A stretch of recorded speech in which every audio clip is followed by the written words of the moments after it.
Espero que seu coração esteja aberto e que você receba mais do que informação, uma descarga de fé, uma provocação de Deus, porque eu creio que Deus quer que a gente viva de forma sobrenatural tudo aquilo que fazemos, né? Não é apenas o relacionamento com Ele, a vida familiar, financeira, os negócios, né? Nós precisamos viver um nível crescente, cada vez maior de intervenção de Deus na nossa vida. E o tema da minha mensagem essa manhã é negociando com Deus.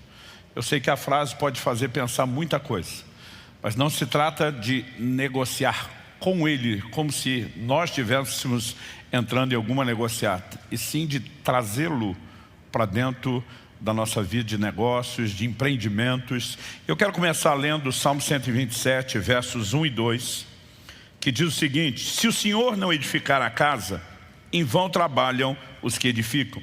Se o Senhor não guardar a cidade, em vão vigia a sentinela. Será inútil levantar de madrugada, dormir tarde, comer o pão que conseguiram com tanto esforço. Aos seus amados, Ele o dá enquanto dorme. Obviamente, aquilo que diz respeito à parte de Deus não anula a nossa.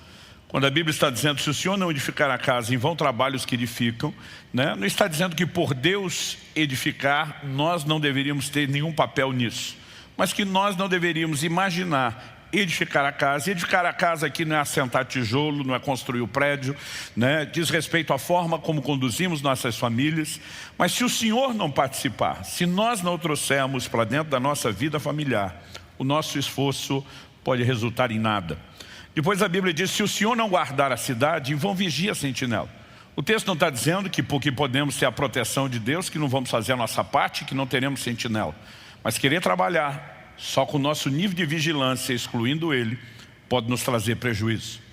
E é depois de deixar bem clara essa ideia, que vem com vários exemplos, que o escritor, o salmista pelo Espírito Santo diz, será inútil levantar de madrugada, outra versão diz cedo, dormir tarde, né? Está falando de uma jornada longa de trabalho. E ele diz comer o pão de dores, numa outra versão, o pão que conseguiram com tanto esforço. Porque ele diz aos seus amados, Ele dá enquanto dorme. Isso não é desculpa para a gente viver só dormindo. Outro dia vi um justificando, não, eu durmo mais para ganhar mais.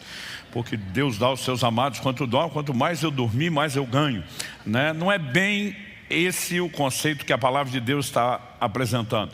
Paulo escreve aos Tessalonicenses e diz, aquele que não trabalha, esse também não coma. Nós temos responsabilidades, né? Quando Deus criou o homem, uma das primeiras coisas que Ele fez foi dar a responsabilidade de trabalho, né? E, aliás, Deus deu ao homem trabalho antes mesmo de lhe dar uma esposa. Alguém disse que é porque Ele sabia o quanto custaria sustentar a dona, mas a verdade é que Deus estava estabelecendo princípios para o funcionamento da nossa vida em todas as áreas. E obviamente eu creio que Deus nos criou para sermos essas máquinas de realizações, né, de produtividade. No entanto, Ele está dizendo, não trabalhe sozinho, não me exclua, me deixa participar. E Deus está dizendo, quando eu participar, o que significa não necessariamente você não fazer a sua parte, mas permitir que eu entre. Eu vou fazer coisas enquanto nem você sequer dá conta de fazer, né? E isso é uma verdade muito importante. Então, em essência, o que eu quero dizer é que o meu esforço, por maior que seja, minha dedicação, meu empenho, por maior que seja, será inútil se eu deixar Deus de fora.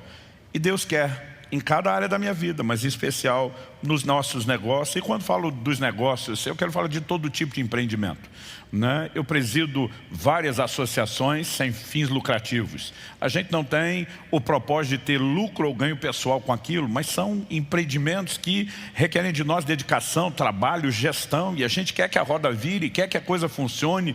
E eu quero deixar aqui tudo o que possa caber dentro dessa declaração para mim e para você. E Deus quer que eu e você possamos reconhecê-lo como não apenas parte, mas a parte determinante do sucesso nos nossos negócios.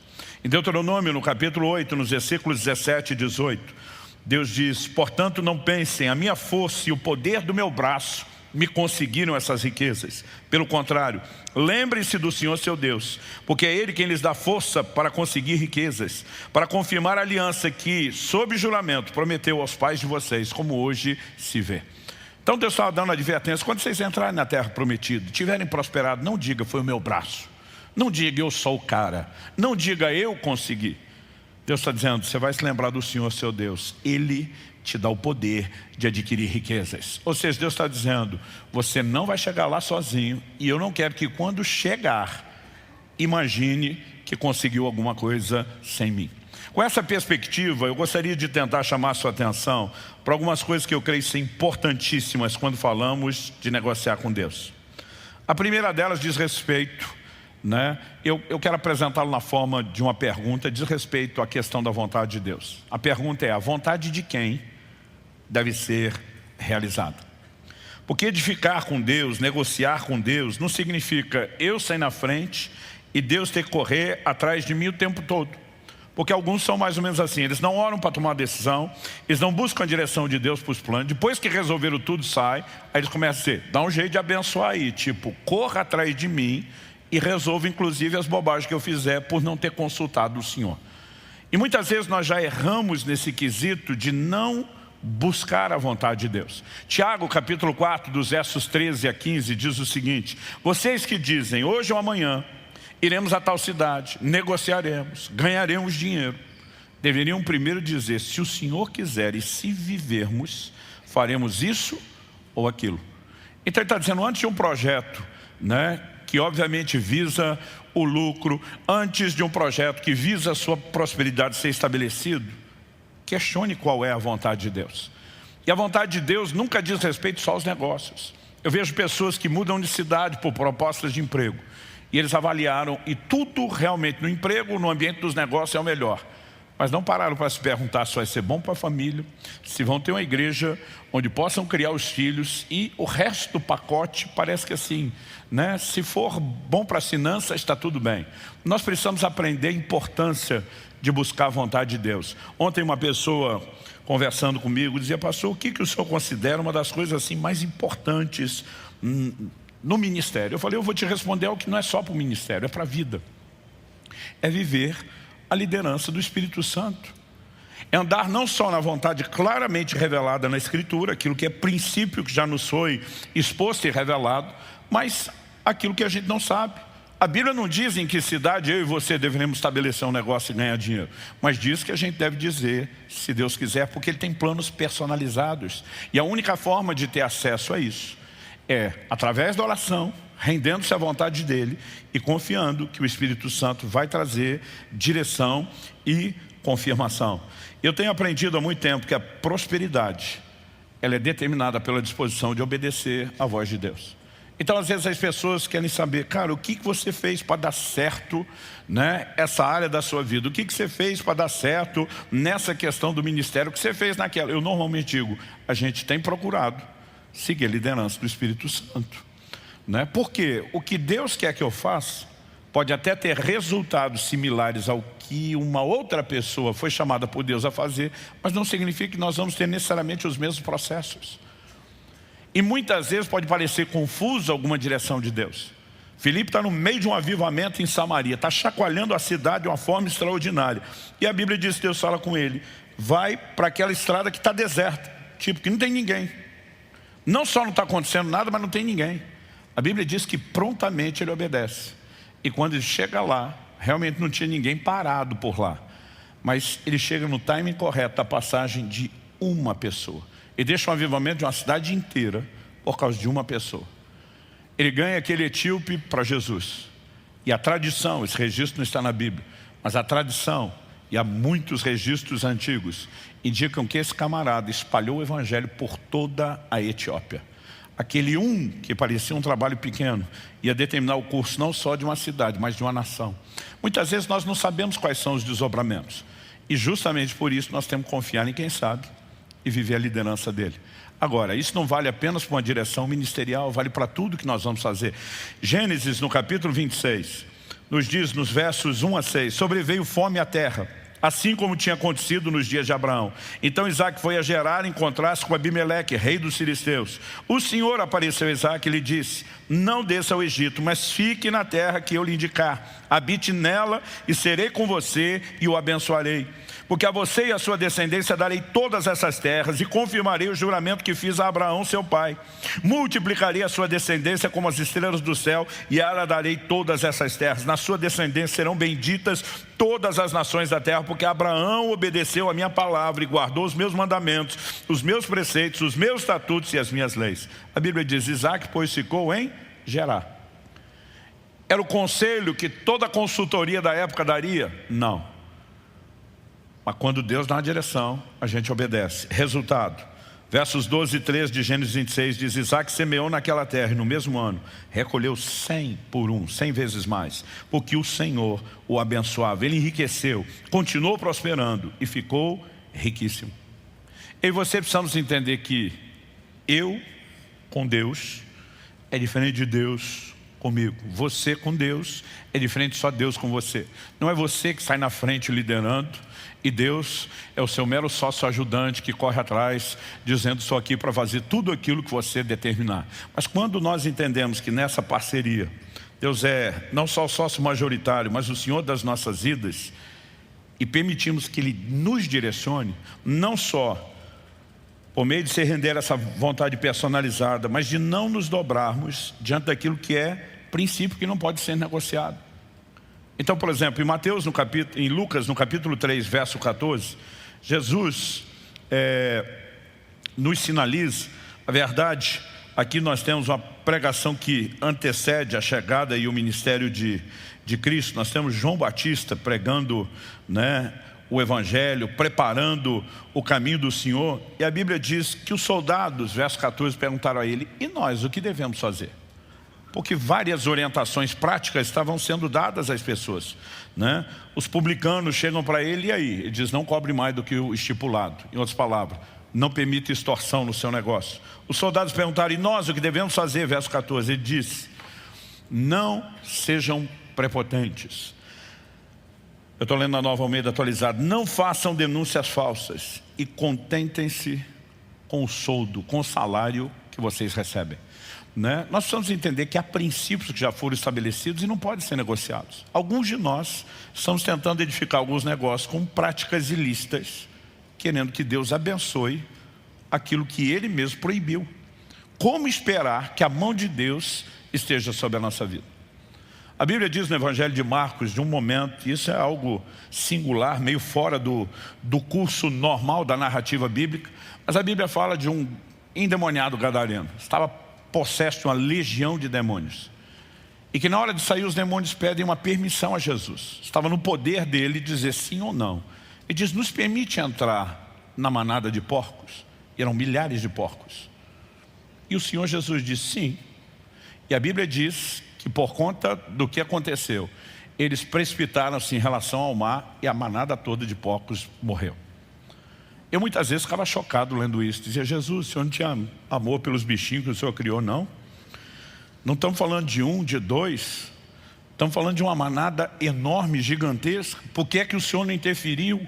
Por que é que o Senhor não protegeu esses bichinhos? Agora, se você for olhar o preceito da lei vigorando na época, eles não podiam nem criar e nem comer porco.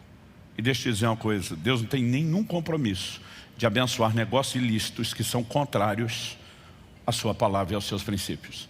E muitas vezes nós estamos querendo que Deus proteja o que Ele diz, eu não posso ter nenhum compromisso de proteger isso dos ataques do inimigo. Quem está entendendo?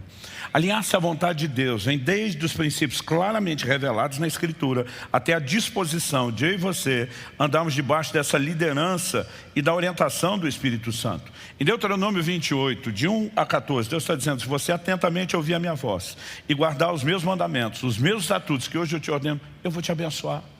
Eu vou te abençoar na cidade, eu vou te abençoar no campo, eu vou abençoar a sua linhagem, eu vou abençoar o seu gado, eu vou abençoar se você andar em obediência.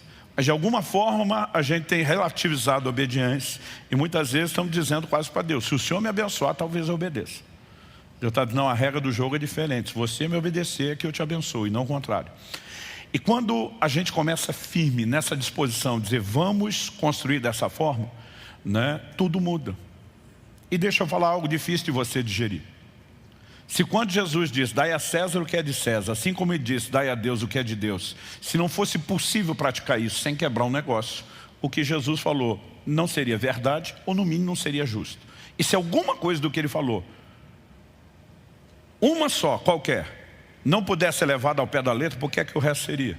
Se alguma parte do que ele falou não é digna de confiança ou credibilidade, ou vai ser colocado em xeque, ou a gente diz, não, valia para aquela época, mas não para hoje, por que é que o resto vale? A verdade é que eu e você vamos precisar de um nível de fé, de que andar debaixo da palavra e da vontade de Deus nos permite viver de forma extraordinária, sobrenatural, e a intervenção de Deus. Quem está entendendo, diga amém. Segundo lugar, outra pergunta, o propósito de quem deve ser alcançado? Pastor, o propósito e a vontade não é a mesma coisa? Não. Eles muitas vezes se mesclam, se misturam nesse trajeto, mas é muito importante que a gente entenda a vontade como um plano previamente estabelecido. E no meio desse processo, onde todos nós vivemos em sujeição ao governo de Deus, ao seu senhorio, Deus tem aquilo que nós vamos chamar de um plano personalizado. E o propósito dele na vida de um não é necessariamente igual àquilo que ele tem na vida de outro. E nós não podemos viver nos comparando. Jesus diz a respeito de Pedro, sobre com que tipo de morte ele haveria de glorificar Deus. A Bíblia diz que Pedro está andando com Jesus na praia. Ele olha e João vem seguindo. E ele pergunta para Jesus, e com esse aí, o que é que vai rolar? Jesus olha para ele e diz, eu quero que ele permaneça até que eu venha. Isso lá é da sua conta, Pedro. Pastor, na minha Bíblia não está desse jeito, não é da sua conta, ok. Né? O Jesus diz, o que te importa? O que te importa? Ele diz, isso é entre eu e ele. Com você eu tenho um projeto, com ele eu tenho outro projeto. Os projetos não são iguais e não se comparem. É o que eu e você precisamos entender de uma maneira muito específica, esse aspecto personalizado. Então, eu creio de todo o meu coração, daqui a pouco eu quero definir um pouco o significado de prosperidade. Mas eu creio de todo o meu coração que Deus quer nos fazer prosperar. E antes de chegar na definição, eu quero também te adiantar o seguinte, mas a bênção flui quando nós estamos dentro do propósito de Deus. Em Gênesis 28, no verso 15, Deus diz para Jacó, quando ele está lá em Betel, depois da visão que ele tem da escada que liga a terra e céus, Deus diz, eis que estou com você e o guardarei por onde quer que você for. Farei com que você volte para essa terra, porque não o abandonarei até que eu cumpra aquilo que lhe prometi. O que eu acho curioso é que Deus falou essa frase primeiro. Lá na frente, na hora de voltar para Canaã, de Padã Arã para Canaã, você vai ver Jacó lutando com o anjo do Senhor, que é uma teofania, uma manifestação de Deus, e ele diz assim, não te deixarei enquanto me abençoares. Eu brinco que se eu estivesse no lugar de Deus, eu ia dizer, essa fala é minha, e eu falei primeiro. Porque Deus já tinha dito isso para ele. Eu não vou te abandonar até que eu cumpra aquilo que eu te prometi. Deus está dizendo, eu não te deixo até que o propósito se cumpra. Você pode confiar nisso. De alguma forma, ele está dizendo o seguinte, eu que não largo você enquanto o Senhor não me abençoar. E eu e você precisamos entender que a bênção, muitas vezes na nossa percepção, é apenas garantir um bem-estar pessoal. Na percepção de Deus, eu vou cumprir um propósito que terá como efeito colateral essa bênçãozinha menor que você está imaginando. Mas normalmente o que Deus está fazendo é sempre maior. E eu e você precisamos questionar o propósito. Porque muitas vezes o meu e o seu propósito, por falta de percepção, por falta de capacidade, né, por limitação, ele é raso. Mas quando eu e você sintonizamos com o de Deus, a coisa começa a ficar diferente. Gente, muitas vezes nós ficamos olhando para pessoas prosperarem, a gente pensa, puxa, o cara escolheu a área certa do negócio, eu escolhi errado. Não, o cara estava na cidade certa, eu estava na errada. O cara pegou o timing correto, o meu estava errado. Mas deixa eu dizer para você, quando eu olho para José, vendido pelos seus irmãos, entra no Egito como escravo. Na casa de Potifar, a Bíblia diz que Deus o fez prosperar. Ele é preso injustamente, na prisão, a Bíblia diz que Deus o fez prosperar. Na casa de Potifar, ele exerce liderança, vira chefe dos escravos. Na prisão, ele vira chefe dos presos. Algo que eu e você precisamos entender é que a provisão de Deus, a bênção de Deus, não depende de oportunidades, mas de uma convicção de que Ele está conosco. Abraão precisa separar de Ló, que era uma coisa que ele não devia ter feito desde o início. Deus diz, deixa tua terra, a tua parentela. Ele diz, vou largar todo mundo, mas esse menino sem pai, esse sobrinho precisa de mim, eu vou levá-lo. Enquanto Abraão não se separou de Ló, Deus não voltou a falar mais nada para ele. Muitas vezes nós estamos pedindo que Deus dê liderança. Imagina ele olhando para mim e para você, dizendo, você não fez nem a primeira parte que eu falei, por que é que eu vou revelar o resto do plano? Mas quando ele obedece aquela parte, Deus vai voltar a falar com ele a respeito da sequência. Mas na hora de obedecer, eu fico imaginando ele pensando, o que eu fiz? Canaã toda podia ser só minha. Mas agora nós temos que resolver isso. E diz, Ló, fala o seguinte, escolhe o que você quiser, eu fico com a sobra. Vamos parar para pensar numa partilha hoje. Uma sociedade que vai ser dividida. O outro diz, escolhe o que você quiser, seja a carteira de cliente, seja o patrimônio, eu fico com a sobra. Sabe o que Abraão está dizendo? Eu não vivo de oportunidade. Eu tenho um Deus que vai me guiar, que vai me fazer prosperar.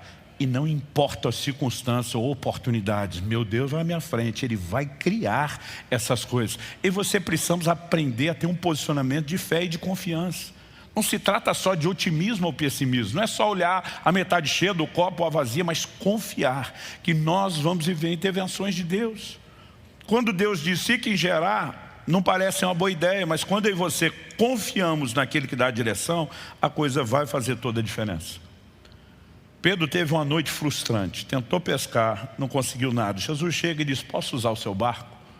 Eu fico tentando imaginar o mau humor de quem já virou a noite sem dormir, né? Essa noite eu fui dormir tarde, tive que levantar muito cedo para viajar e poder estar aqui. Quando você dorme pouco já dá uma irritação, mas não dormir, né? Para mim está entre aquilo que de mais estressante a gente pode achar. Eles estão talvez tentando reagrupar, repensar o que fazer. Agora Jesus chega e diz, posso usar o seu barco? Posso usar o seu negócio? Imagina o Pedro dizendo, já perdemos a noite. Agora vamos perder o dia de trabalho, o dia de produtividade. Mas de alguma forma, quando ele diz, ok, vamos cumprir o que é do seu interesse. Isso proporciona um ambiente para quê? Daqui a pouco ele vai ter uma pesca milagrosa, sobrenatural. Quando nós colocamos Deus à frente, isso faz toda a diferença. E eu quero fazer um apelo, já que num grupo de empreendedores e futuros empreendedores, nós temos gente que descobre muito rápido que tempo é dinheiro e coisas do gênero. Nós temos às vezes uma tendência a deixar de lado as coisas de Deus. E acreditar que muitas vezes nosso único compromisso com o reino é botar dinheiro. Eu quero te dizer que Deus espera um pouco mais de você do que só o seu investimento, por melhor que ele seja.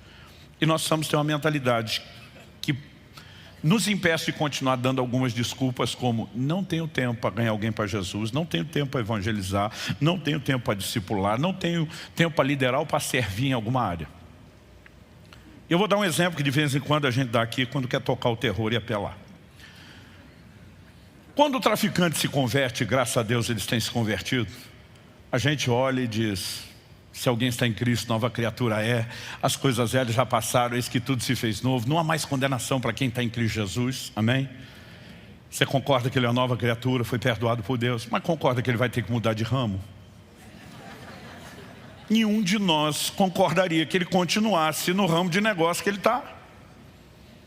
E por quê? Porque o reino de Deus exige algumas adequações, isso não vai ser discutido. Quando a garota de programa se converte, graças a Deus elas têm se convertido, nós vamos dizer a mesma coisa. Se alguém está em Cristo, nova criatura é, as coisas velhas já passaram, eis que tudo se fez novo. Não há mais condenação para quem está em Cristo Jesus, mas você também concorda que ela vai ter que mudar de prestação de serviço? Nenhum de nós vai discutir isso. Porque para nós é claro, você agora entrou no reino de Deus e tem que se adequar aos padrões do reino. Agora, minha pergunta aos muitos empreendedores, que em 3 décadas de pastorado estão entre o grupo, que eu mais ouço dizer que não tem tempo para as coisas de Deus, é por que eles têm que se adequar ao reino de Deus e você não? Qual é a diferença? Eu não tenho tempo, então vai ter que arrumar um jeito de ter tempo e confiar que esse tempo que a gente cede por propósito nunca é perdido. Ele normalmente catapulta manifestações sobrenaturais, intervenções que vão fazer toda a diferença. Se nós não nos aliamos ao propósito, não adianta só entender de gestão, de como conduzir um negócio, você vai viver na margem de probabilidade estatística de qualquer ímpio.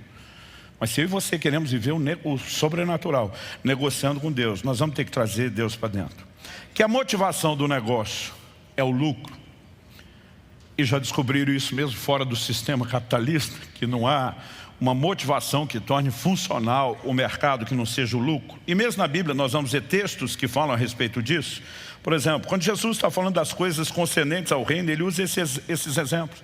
Mateus 21, 33, 34, ele fala que o reino de Deus é semelhante ao proprietário de uma vinha que arrendou alguns lavradores, mas esperava os frutos, esperava retorno do investimento. Em Mateus, no capítulo 25, no verso 27, quando nós temos a parábola dos talentos, aquele que foi infiel, o Senhor disse: você deveria ter entregado o meu dinheiro aos banqueiros e ao voltar eu receberia com juros. Ele está dizendo: não quero dinheiro parado, que não produza, que não trabalhe, que não gere rendimento. Em toda a percepção de negócio, a motivação, é o lucro. Agora, eu e você precisamos nos questionar. Por quê? Se vamos negociar com Deus, queremos o lucro. Porque muitas vezes nós queremos trazer para dentro do nosso negócio, ao negociar com Deus, o poder de gestão, a sabedoria de Deus, o know-how de Deus, a bênção ativadora do sobrenatural de Deus. Queremos que Ele participe de tudo, menos do lucro. De alguma forma, na hora de viver o sobrenatural, nós clamamos e dizemos: Deus, esse negócio não é meu, antes de mais nada é seu. Mas na hora que vem o resultado, o Senhor sabe que é meu. Então eu e você precisamos questionar isso. Eu tenho dito há muito tempo, riqueza não é pecado, mas a avareza é. E nós precisamos tomar cuidado com algo que assim é uma linha muito tênue. Um dia um irmão falou para mim: pastor, já dizia a Sagrada Escritura, o dinheiro é a raiz de todos os males. Eu falei: negativo, a Bíblia nunca falou isso. Ele: claro que falou. Eu falei: não falou. Falou, não falou. Eu falei: me mostra onde falou. Está num lugar lá que, se o senhor me ajudar a achar, eu te mostro. Eu falei: você deve estar falando de 1 Timóteo 6, 9 e 10, onde ele diz: o amor ao dinheiro é a raiz de todos. Aí eu falei: isso não é dinheiro, é amor ao dinheiro. Ele falou: qual a diferença? Eu falei: a diferença é gigantesca. Porque alguém pode amar o dinheiro sem ter dinheiro. E o cara nem está falido, quebrado, mais quebrado que arroz terceira, naquele estado de chamar a mulher de meu bem, o banco confisca. Não bastasse isso tudo, ele ainda tem a raiz de todos os males, além de não ter dinheiro. Porque o problema é o amor ao dinheiro, não é o dinheiro. Salmo 62, 10 diz: se as vossas riquezas aumentam, não ponhais nelas o coração. Alguém diz com muita propriedade: errado não é o crente ter dinheiro, é o dinheiro ter o crente. Aliás, essa é uma definição antiga de avareza. O avarento não possui as coisas, são as coisas que o possuem. Agora, quando eu e você conseguimos entender, separar, blindar o nosso coração contra a avareza e buscarmos a mesma liderança, o conhecimento da vontade, do propósito de Deus, como na hora de fazer um negócio, sobre a gestão e a administração do lucro, isso vai fazer toda a diferença. Nós não podemos imaginar que Deus é o sócio ajudante querendo nos fazer crescer para que a gente consiga tudo aquilo que a gente quer. Deus, na verdade, diz: você é meu sócio ajudante e eu quero que você cresça trabalhando comigo para que você me ajude a fazer o que eu quero. Dá para entender a perspectiva? Ela é completamente diferente. Então em Efésios 4, 28 a Bíblia diz: aquele que antes roubava, antes presume-se antes da conversão, negócio ilícito, ele diz: não roube mais, antes trabalhe, fazendo o que é justo. Então vamos dentro dos princípios divinos. Mas a Bíblia diz assim: para que tenha o suficiente para si e para socorrer ao necessitado. Deus não quer dar só o que você precisa. Alguns de nós estamos tentando viver um modo de sobrevivência e ter o mínimo do que a gente precisa. Eu creio que Deus quer te dar mais do que você precisa. Mas qual a razão dele dar para você mais do que você precisa? Se ele ensina contentamento, se ele é contra o desperdício. Aliás, algo que deveria fazer a gente pensar muito a forma como gerimos tudo na vida é que Deus é contra o desperdício. Depois de multiplicar pães e peixes, Jesus diz: recolha o que sobrou para que nada se perca. Então por que é que Deus quer dar mais? Só para você ativar o modo ostentação? Não. Para que tenha o suficiente para si e para socorrer o necessitado. Provérbios 19, 16 diz: o que empresta ao pobre, o que se compadece do pobre, empresta a Deus, e este lhe retribuirá o benefício. Deus está dizendo: eu tenho um compromisso de cuidar do pobre. Quando você me ajuda a fazer o que eu quero, eu é que estou em dívida com você, porque você financiou o meu projeto. Você não deu para ele, você deu para mim. E agora quem te honra e te retribui sou eu. Então Deus quer que a gente tenha mais do que o suficiente para financiar os projetos dele, que envolve não só a proclamação do Evangelho, como cuidado com os necessitados. Agora, se eu e você não tivermos mais do que a nossa necessidade, nós não vamos poder fazer muita diferença. Então eu acredito que nós, quando pensamos no próprio plano e no propósito de Deus, a gente precisa ter uma convicção, ainda que eu tenha contentamento, e contentamento é algo que cada um vai entender em Deus como deve definir. O que Deus pede para um não é necessariamente o que Ele pede para o outro. Algumas restrições, alguns direcionamentos, isso muda de pessoa para pessoa. Eu, por exemplo, não costumo aconselhar ninguém, seja os jovens, ou quando estamos falando dos pais sobre criar os filhos, né, a respeito de que eles tenham pressa para se casar cedo. Mas meus filhos se casaram cedo, já estou antecipando, está praticamente um mês para o casamento da minha filha, né? Então, tem coisas que normalmente você diz, olha, vá com calma, vá tranquilo, não tenha pressa, não é o padrão. Mas às vezes você pode estar debaixo de um entendimento de que Deus quer conduzir as coisas diferentes. Eu, por exemplo, com todo mundo que eu converso, eu digo, meu amigo, em vez de passar uma vida desperdiçando esse dinheiro do aluguel, vá pagando a sua casa por anos. Todas as vezes o que eu queria fazer, aquilo que eu orientava aos outros, o Espírito Santo dizia, não. Nós vamos jogar esse jogo diferente. Na hora certa, eu vou fazer por você do meu jeito. Quando ele diz, fique em gerar, pode estar na contramão do que todo mundo aconselha, você sabe que vai funcionar. Mas com essa capacidade de separar o que Deus tem de forma diferente, nós precisamos entender aqui também a questão do contentamento. Então tem coisas que Deus veda para um que não veda para outro. Eu, por exemplo, no início do meu ministério, Deus disse, eu não quero que você ganhe nada com seus livros. De vez em quando eu ouço alguém falando, está certo, pastor, errado é quem ganha. Eu digo, errado nada, o trabalhador é digno do seu salário. Não é porque Deus, por alguma razão, me pediu isso, que virou proibido para todo mundo. E a gente tem essa mania, né, de estabelecer o tempo todo padrões de comparação. Eu volto lá na questão de entender o propósito de Deus. A medida de contentamento, ela pode mudar de um para o outro, inclusive aquilo que Deus pede de nós. Mas que uma hora aquele teto tem que ser alcançado, tem. O que a gente não pode é viver sem medida de contentamento. Eu sempre falei para todo mundo, eu não faço a menor questão de ter uma casa na praia. Outro dia alguém falou, o senhor não gosta de praia? Eu falei, não, eu uso a sua.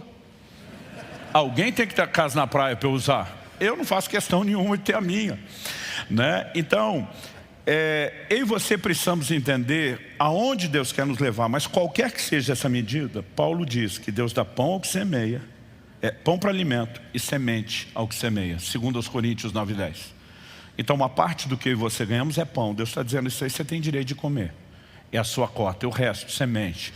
Deus diz, essa é a minha parte, e você não vai ficar com aquilo que é minha parte no negócio. Quem está entendendo? Quando a gente começa a ter esse nível de percepção, a gente vai para o lugar certo de entender o que é prosperidade. Prosperidade não deveria fazer de mim e de você algo semelhante ao leito de a uma represa, que simplesmente vai acumulando, acumulando, acumulando. Aliás, se a Bíblia não fala contra a riqueza, ela fala contra acúmulo. Não acumuleis. Prosperidade, no entendimento bíblico, deveria ser fazer de mim e de você algo semelhante ao leito de um rio. Água entra, água sai. Nunca para de entrar, nunca para de sair. Quem está entendendo? E quando nós falamos sobre essa questão de propósito, eu acredito que é uma das coisas que nos permite viver o sobrenatural. Nos meus primeiros anos como pastor, morava ainda em Guarapuava, aqui mesmo no interior. E eu me lembro de um dia que eu estava conversando com um irmão, e era simplesmente curiosidade. Eu falei, cara, você é um engenheiro agrônomo, trabalha com plantio, como que funciona a gestão de produtividade? E ele começou a me mostrar o tipo de programa que ele tinha, o que não, o que controlava, o que não. Desde em cada área do plantio, eles controlam a quantidade de chuva, o tipo de insumo que se coloca, se a terra tem necessidade de alguma reposição, como calcário, e ele está lá me explicando. Ele falou, com isso, a gente vai conseguindo mapear pelos resultados o que faltou, o que ajudou, e nós vamos mudando. Ele falou assim, e ano após ano a gente consegue ir subindo produtividade. Eu lembro que naquela hora me deu um impulso do Espírito Santo. Eu falei, você tem alguma meta? Ele falou, tenho. Ele falou, minha meta é tanto Eu não me lembro agora se era por alqueire ou por hectare, mas esse nível de produtividade. Falei, você alguma vez já chegou lá? Ele falou, ainda não, nem nas melhores áreas, mas todos os anos nós estamos crescendo. E é possível que daqui a alguns bons anos a gente consiga bater essa meta. Na hora que ele falou isso, o Espírito Santo falou comigo, pergunta para ele qual é a pior área de todas. Eu falei para ele, qual é no seu mapeamento a pior área? Ele falou, essa aqui. Eu falei, por quê? Ele falou, meu amigo, todos os técnicos têm dificuldade de chegar a uma conclusão, um consenso. Porque tecnicamente ela é uma área mais perto d'água, que deveria ter um solo melhor. Outros dizem que pela baixada pode ter o efeito de erosão. E ele começou a dar N explicações, ele falou, enfim, essa aqui é a pior área. Eu falei para ele, quanto tempo nós estamos daqui lá? Ele falou, pastor, pelo menos uns 40 minutos. Ele falou, você tem tempo? Eu falei para ele, você tem tempo? Ele falou, falei para ir lá e voltar. Ele falou, por quê? Eu falei, eu quero orar naquela área. Ele falou, bora. Eu acho que ele já percebeu alguma coisa fora do comum. A gente nunca tinha tido uma conversa como essa. E quando nós estávamos chegando, eu falei, antes de eu orar, deixa eu te dizer qual é o acordo. Porque se você não aceitar o acordo, eu não oro. Aí ele falou, ok, qual é o acordo? Eu falei, sabe aquela meta que você nunca alcançou no resto da produtividade? Ele falou, sei. Eu falei, eu vou orar para que essa pior área passe a meta. Então, não tem como você não ver que vai ser Deus. Porque aquilo que você não conseguiu na boa, vai acontecer na ruim. Agora, o que passar do seu alvo é de Deus. Ele fechado. Eu falei, rápido assim, não vai nem pensar. Ele falou, pastor, eu nunca cheguei na meta nem na parte boa. O senhor está dizendo que eu posso chegar na meta na ruim? Quem está no lucro sou eu. Eu falei, não pense assim que isso vai te atrapalhar.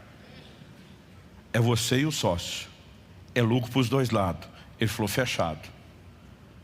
Eu ajoelhei naquela terra. Eu fiz uma oração. E naquela colheita, aquela área estourou aquele recorde que nunca tinha alcançado em lugar nenhum. Alguém falou para mim, pastor, porque não orou na fazenda inteira. A direção de Deus era aquilo, eu creio que era muito mais uma lição. E eu não estou dizendo que isso tem que acontecer o tempo todo, em toda a colheita, mas eu quero tomar isso como exemplo e te dizer, eu e você precisamos aprender a entrar num lugar onde a gente começa a dizer, Senhor, mais do que aquela parte do lucro que me interessa, como um sócio ajudante seu para incrementar os seus interesses e financiar os seus projetos, o que é que nós podemos fazer junto? Como que nós podemos romper? Como nós podemos ir além? Quando nós estávamos na fase de reforma do prédio, depois de desfazer de tudo que eu tinha, chegar até o limite, não tem mais nada para ajudar isso aqui, eu comecei a orar. E falei, o Senhor é o Deus que fez render aquela fazenda, aquela parte ruim, extrapolar o recorde, me dá condições de ganhar dinheiro.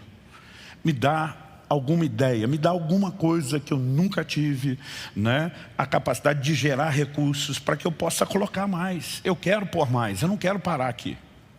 Enquanto eu orava por isso, não foi no primeiro dia, não foi na primeira semana, não foi no primeiro mês, mas eu fiquei insistindo. Eu lembro do dia onde o Espírito Santo falou de um projeto antigo que eu tinha. E ele sempre me dizia, não é a hora. E ele me disse, chegou a hora. Comece a gravar os cursos online.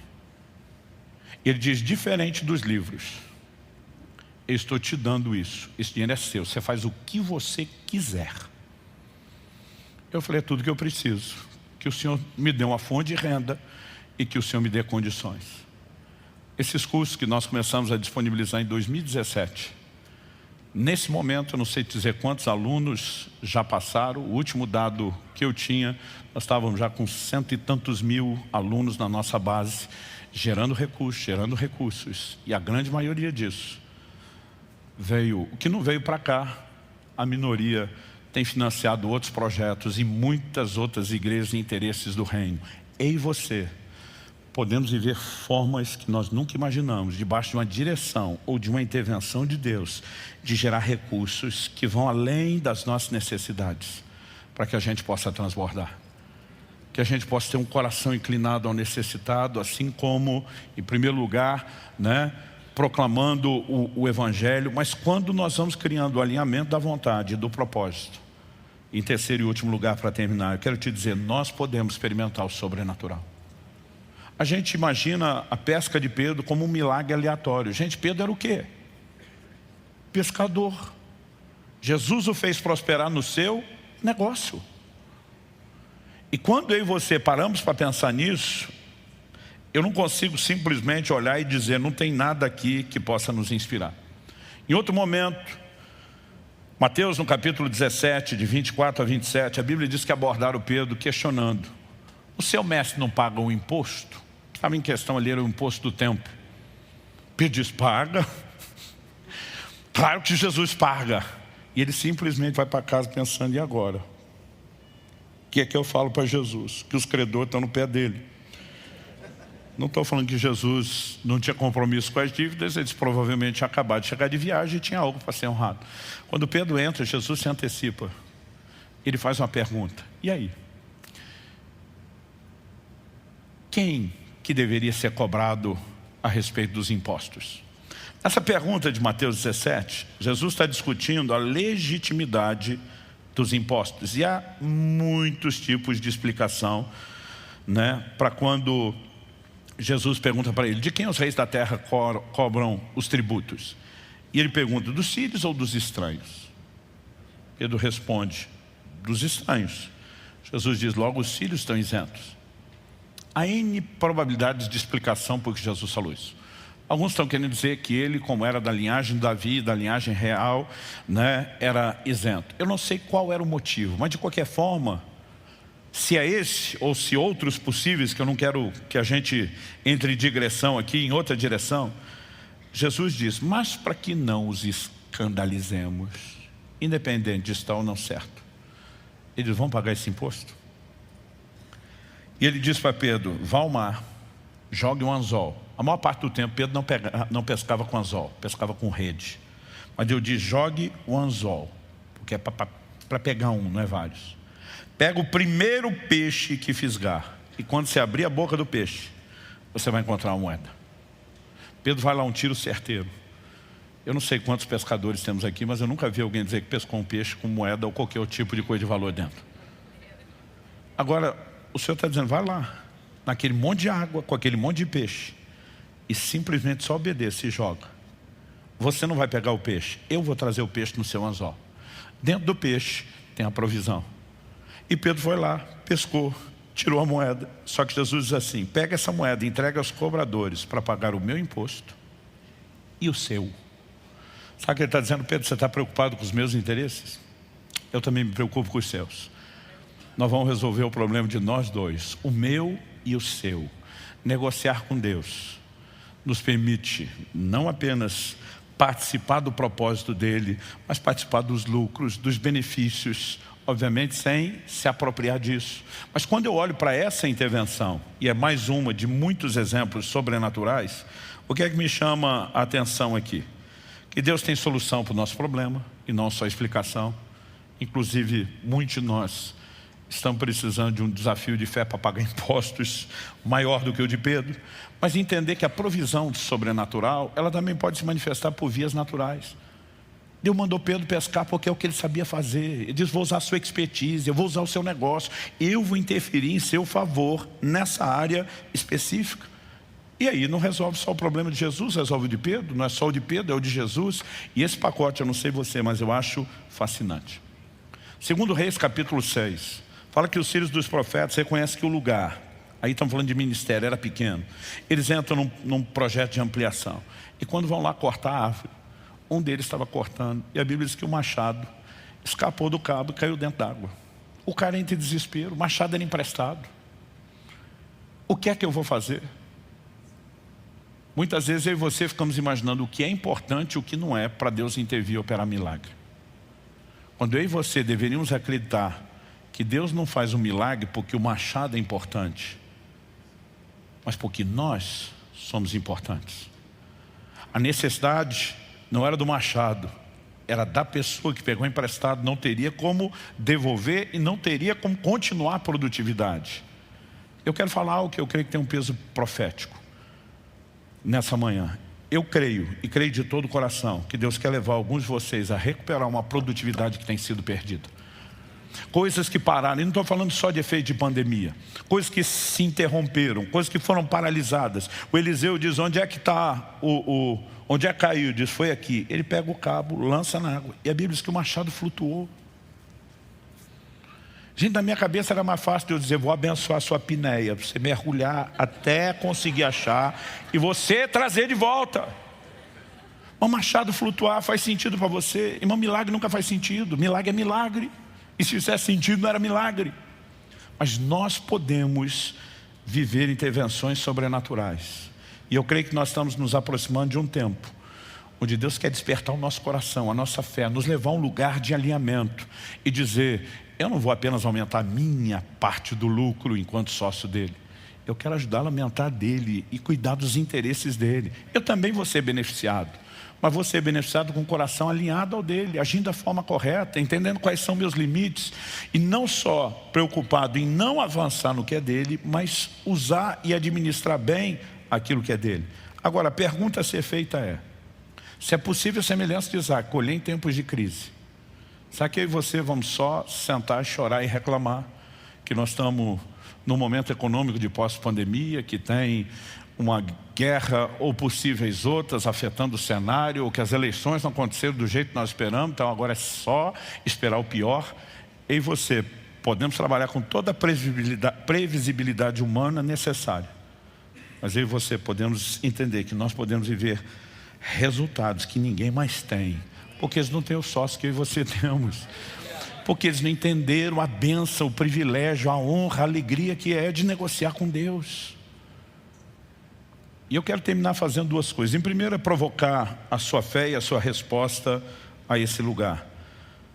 Se Deus abençoou um Potifar, gente, que era um senhor ímpio, por amor a José, que está lá só como escravo trabalhando, você já parou para pensar o que ele não pode fazer pelo negócio de José? Eu não sei você, mas minha fé fica empolgada. Se o ímpio para quem nós trabalhamos pode prosperar por causa de nós, e quando nós, com o mesmo coração e disposição, estamos dedicando a servir ao Senhor, por que não podemos viver intervenções extraordinárias? No Salmo 114, do verso 12 ao 15, tem uma oração que eu faço desde a minha adolescência: que os nossos filhos sejam na sua mocidade como plantas viçosas, que as nossas filhas sejam como colunas esculpidas para um palácio, que os nossos celeiros transbordem, cheios de todo tipo de provisões, que os nossos rebanhos produzam a milhares e a dezenas de milhares em nossos campos, que o nosso gado seja fértil e as vacas não percam as suas crias, não haja gritos de lamento em nossas praças. Bem-aventurado o povo a quem assim sucede. Sim, feliz é o povo cujo Deus ou cuja nação é o Senhor. Normalmente a gente fala da nação cujo Deus é o Senhor, só falando de gente que professa fé. Aqui a Bíblia está falando de um povo que experimenta as intervenções de Deus na sua casa, na sua família, nos seus negócios, que está alinhado ao propósito, que vive o sobrenatural. E ele vai dizer: feliz é a nação cujo Deus é o Senhor. É quando Deus é o sócio para valer, e está presente, e participa, e faz diferença. Mas não é algo que a gente apenas professa nominalmente. Agora você consegue imaginar se um exército de nós começar a viver os seus negócios como sócios de Deus, o impacto que nós podemos produzir na nossa própria economia e na economia do país? Eu acredito que está chegando um tempo onde Deus vai cumprir aquilo que é repetido nas Escrituras. Ele vai tirar do ímpio para depositar na conta do justo. Mas não vai ser qualquer justo. Deus está procurando os bons mordomos. Deus está procurando aqueles que decidiram negociar com Deus, dizendo: se o Senhor não edificar a casa, em vão trabalham os que edificam. Se o Senhor não guardar a cidade, em vão vigia a sentinela. Inútil vos será levantar cedo, repousar tarde, comer o pão de dores, porque aos seus amados Deus dá enquanto dorme. Eu quero lançar um desafio para você. Eu sei que muitos de nós estamos em fases, estágios de maturidade diferentes. Nós temos aqui gente nova convertida, nós temos gente que está servindo a Deus há muito tempo. Nós temos gente que já tem um certo entendimento da palavra, outros estão ainda no início de um processo de aprendizado e discipulado. Gente que já teve muita experiência com Deus, gente que ainda não. O que eu estou falando não é para um grupo ou outro. Talvez a forma como cada um de nós podemos viver isso seja diferente. Até porque os propósitos não são iguais. Mas que nós podemos viver o sobrenatural, nós podemos. Como em Mateus 6, Jesus aconselha descrição, inclusive a respeito de como doar. Eu faz muito tempo que eu tomei uma opção, até porque a nossa vida acaba se tornando muito pública, que às vezes não dá testemunhos demais de coisas que estamos experimentando e vivendo, Porque em alguns casos você pode ser mal entendido se não tiver explicação demais. E eu não gosto de dar explicação demais. Mas tem sido tão precioso, tão extraordinário ver o que Deus pode fazer. A maneira como Ele pode prover recursos para que a gente coopere com os planos dEle. Eu acabei de voltar de 2 semanas em Portugal. Nós inauguramos a nosso alcance em Braga, no norte de Portugal. Eu fiz uma oração a Ti, Deus, eu gostaria de voltar. Entre outras coisas que eu quero fazer e ajudar esse trabalho lá. Eu gostaria de voltar deixando pelo menos 1 ano de aluguel pago, adiantado. O tempo todo eu tenho orado para Deus. A gente olha aquela outra igreja, aquela outra na outra cidade, aquela. O que é que eu posso fazer? O que eu posso? E tem hora que Deus diz, eu quero que você invista nisso. E tem hora que eu falo para Ele, eu posso te pedir isso? Mas sabe, é gostoso demais você poder experimentar o tempo todo intervenções divinas.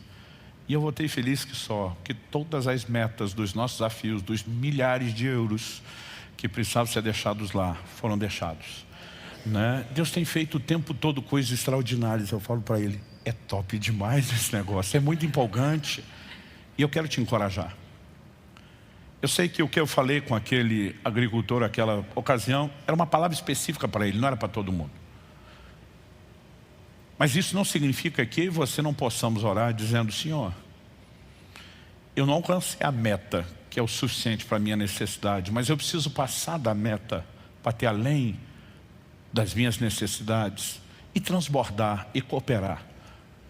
A minha pergunta é, o fato de não ter uma palavra específica significa que sua fé não possa ser provocada por Deus e que você não possa buscar isso? Também não.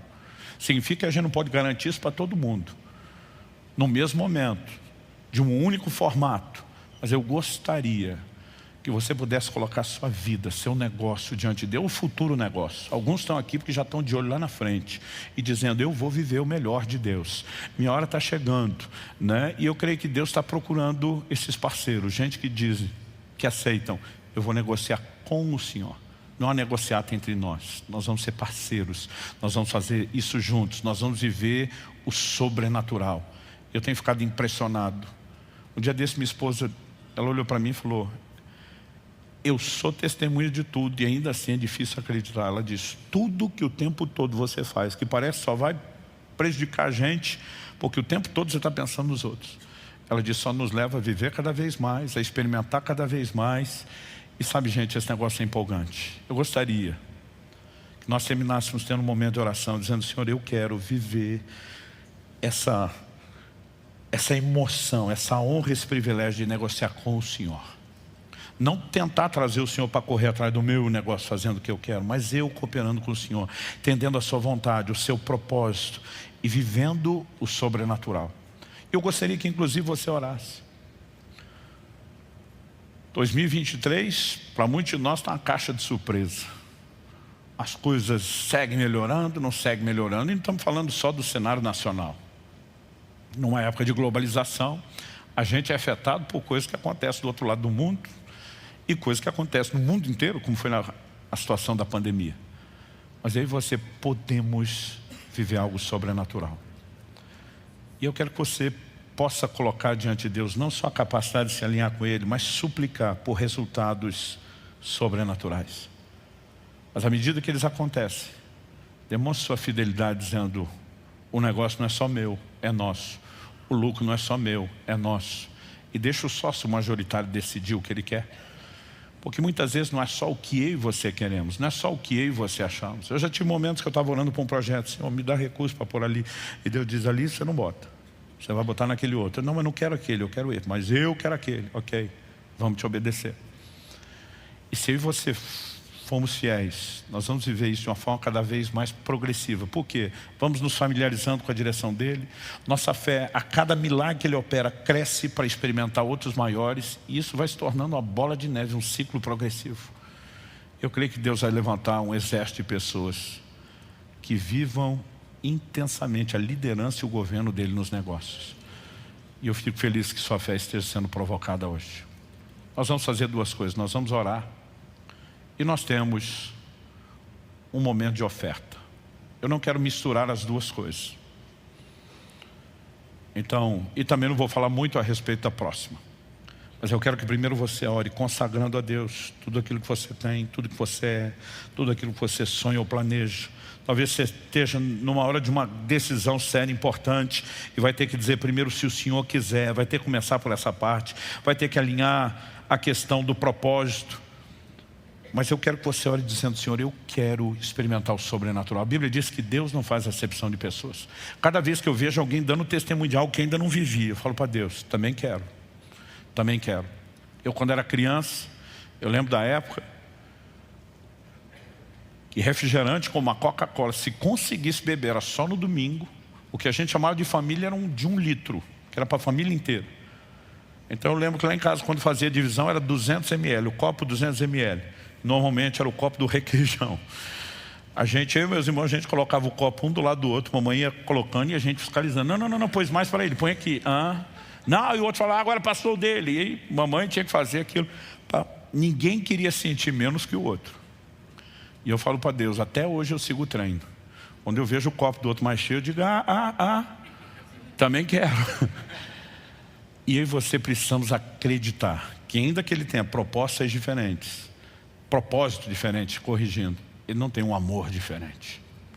Cada um de nós tem todo o direito de viver o sobrenatural e a intervenção. Elas não precisam ser iguais, mas nós vamos viver essas declarações, Deus dizendo: eu intervenho, você não está sozinho, nós estamos juntos, você chama a minha atenção, eu ouço a sua voz e eu quero que você ouça a minha. Gente, isso é empolgante demais.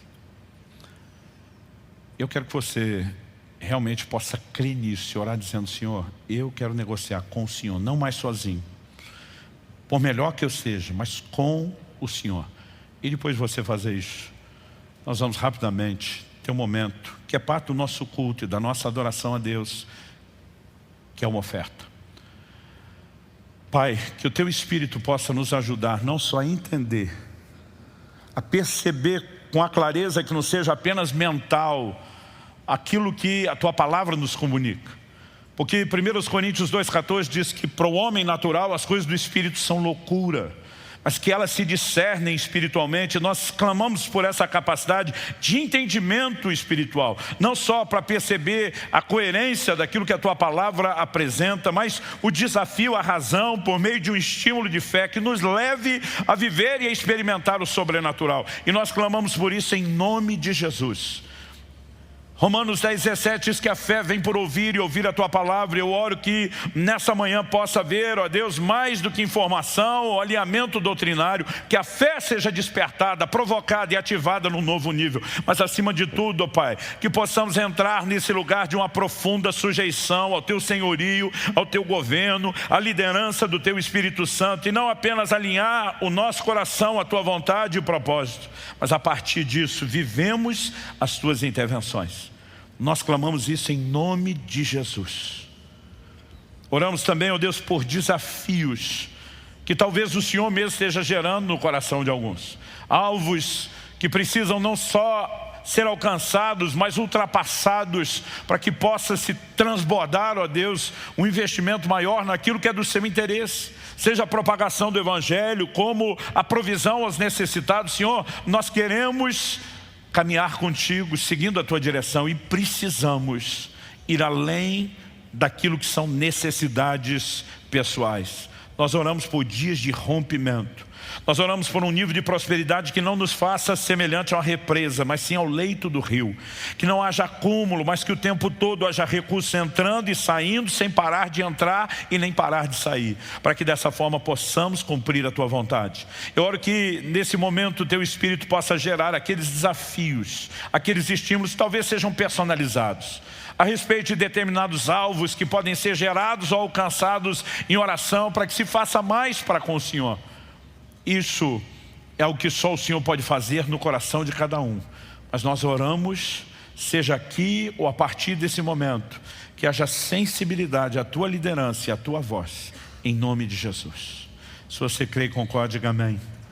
Se você recebe essa palavra, diga: eu recebo, em nome de Jesus. Evangelho de Marcos, capítulo 9. Eu gostaria que nós lêssemos juntos do versículo 14 até o versículo 27. Marcos 9, de 14 a 27.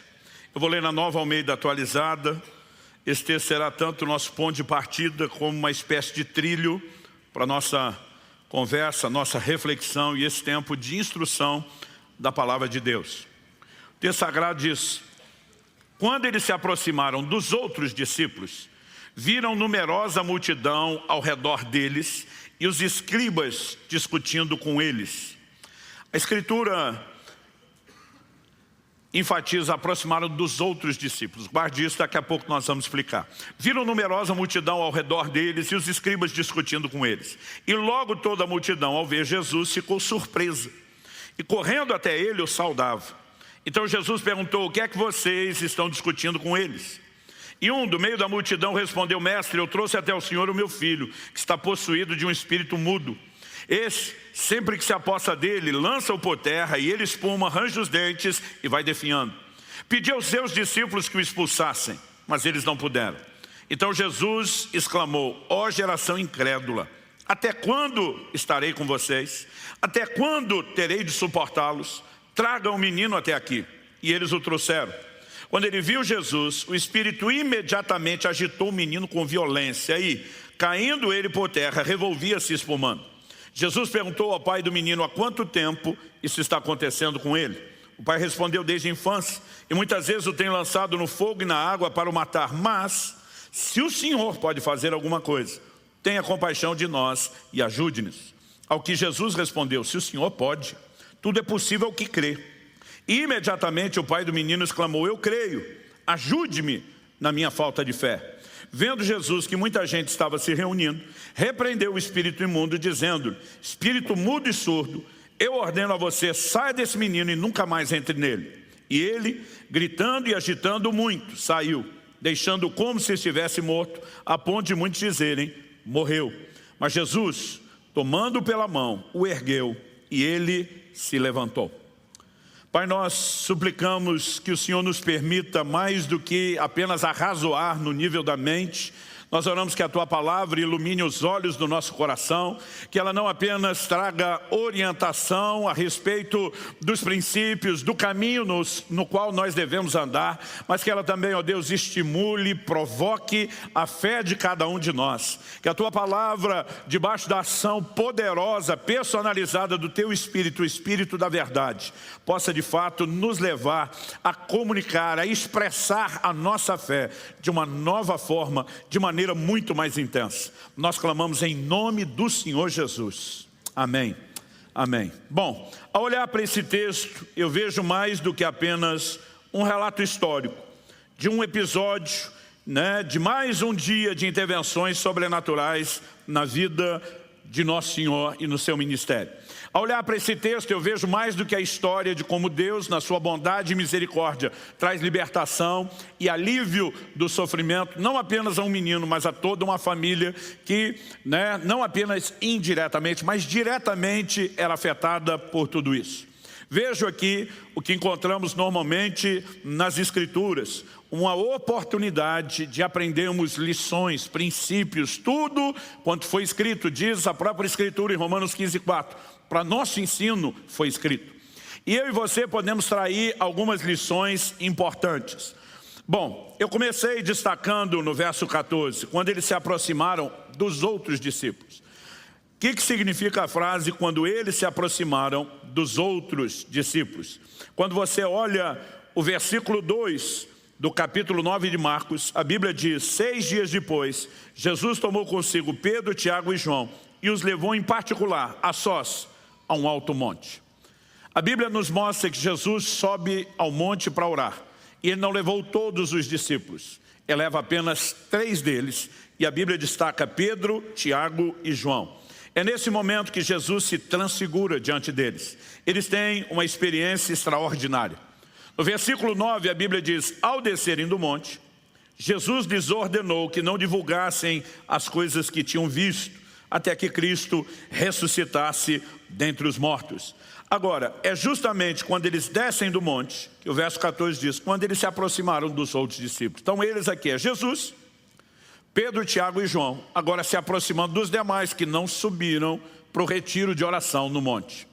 O texto então diz que eles viram numerosa multidão, e eles não apenas constatam a presença de uma grande multidão, mas eles constatam que os escribas estavam discutindo com os discípulos que não foram ao monte orar. Esse é o cenário do regresso de Jesus.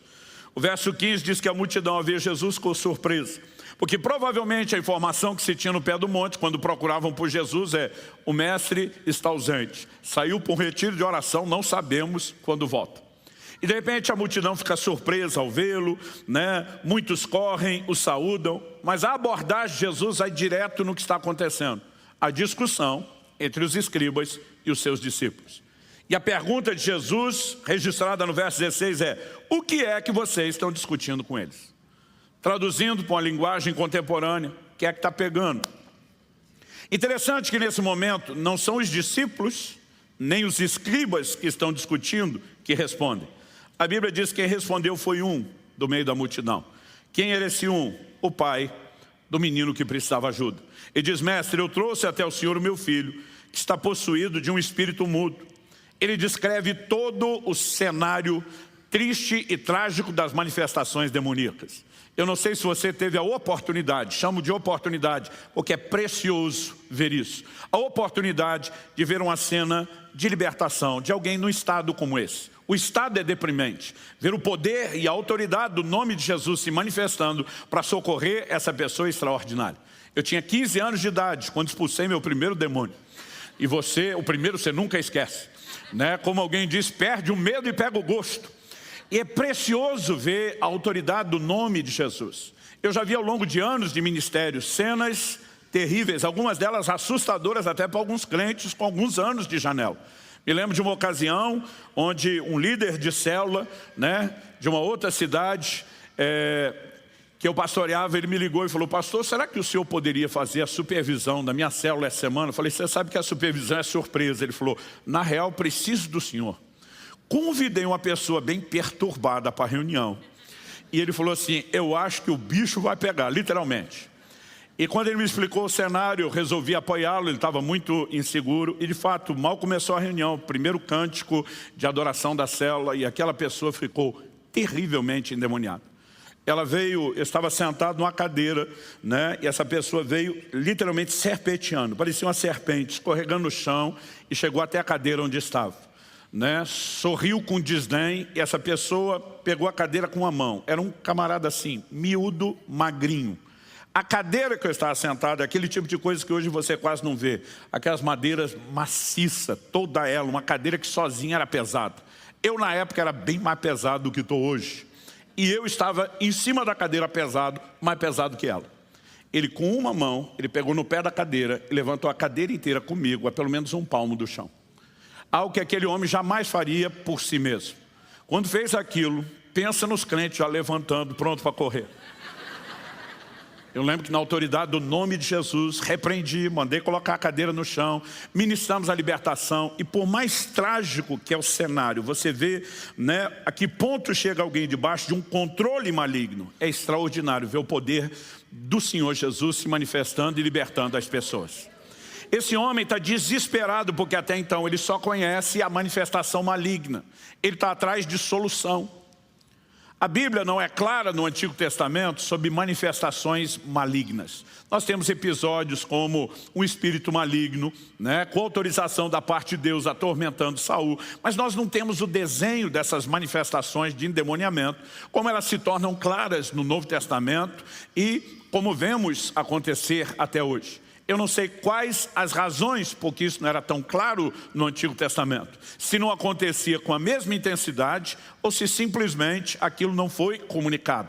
Mas a partir do ministério de Jesus, nós vemos que a libertação, ela começa a ganhar bastante terreno. Aliás, ele anuncia: o Espírito do Senhor me ungiu para libertar os cativos. A notícia da libertação de outros está espalhando, e aquele pai vê, né, uma luz de esperança e procura Jesus. Só que quando ele chega, ele descobre que Jesus está num retiro de oração. Então ele pede ajuda aos discípulos. Quando Jesus desce para ver a discussão e pergunta o que é que está pegando, quem está discutindo não responde. E o homem basicamente não concentra na discussão. Talvez aquilo tenha se tornado o motivo da discussão, mas ele só diz: trouxe meu filho para os seus discípulos expulsar o demônio que o perturba, e eles não puderam. Então aqui nós temos um pai desesperado, precisando de ajuda. E ele foi não apenas ao lugar certo, ele foi à pessoa certa. No entanto, o que nós vamos perceber é que não adianta estar no lugar certo, diante da pessoa certa, para receber a ajuda que você precisa, se você não tiver a atitude certa. E quando ele aproveita a bola quicando da pergunta de Jesus, ele vai logo disparando. Eu trouxe o meu filho porque está nesse estado, mas os seus discípulos não puderam resolver, não puderam expulsar. Jesus vai desabafar, chamá-los de geração incrédula, que mostra que o problema está ligado à falta de fé, mas eu vou falar disso daqui a pouco. Quando Jesus pergunta, há quanto tempo acontece isso? E o pai diz, desde a infância, o quadro é esse, dá os detalhes. Ele termina no verso 22 dizendo, mas se o Senhor pode fazer alguma coisa, tenha compaixão de nós e ajuda-nos. Então acompanhe a construção do raciocínio. Seus discípulos não puderam. Esses meninos que vocês estão treinando estagiários não estão lá essas coisas. Mas se o Senhor pode, tem compaixão de nós e ajuda-nos. A discussão é, eles não puderam, se o Senhor puder, faça. Qual foi a resposta de Jesus? A resposta de Jesus no verso 23 é uma pergunta praticamente remedando a declaração que o homem fez. Se o Senhor pode. As traduções mais antigas só mudaram a conjugação. Se pode.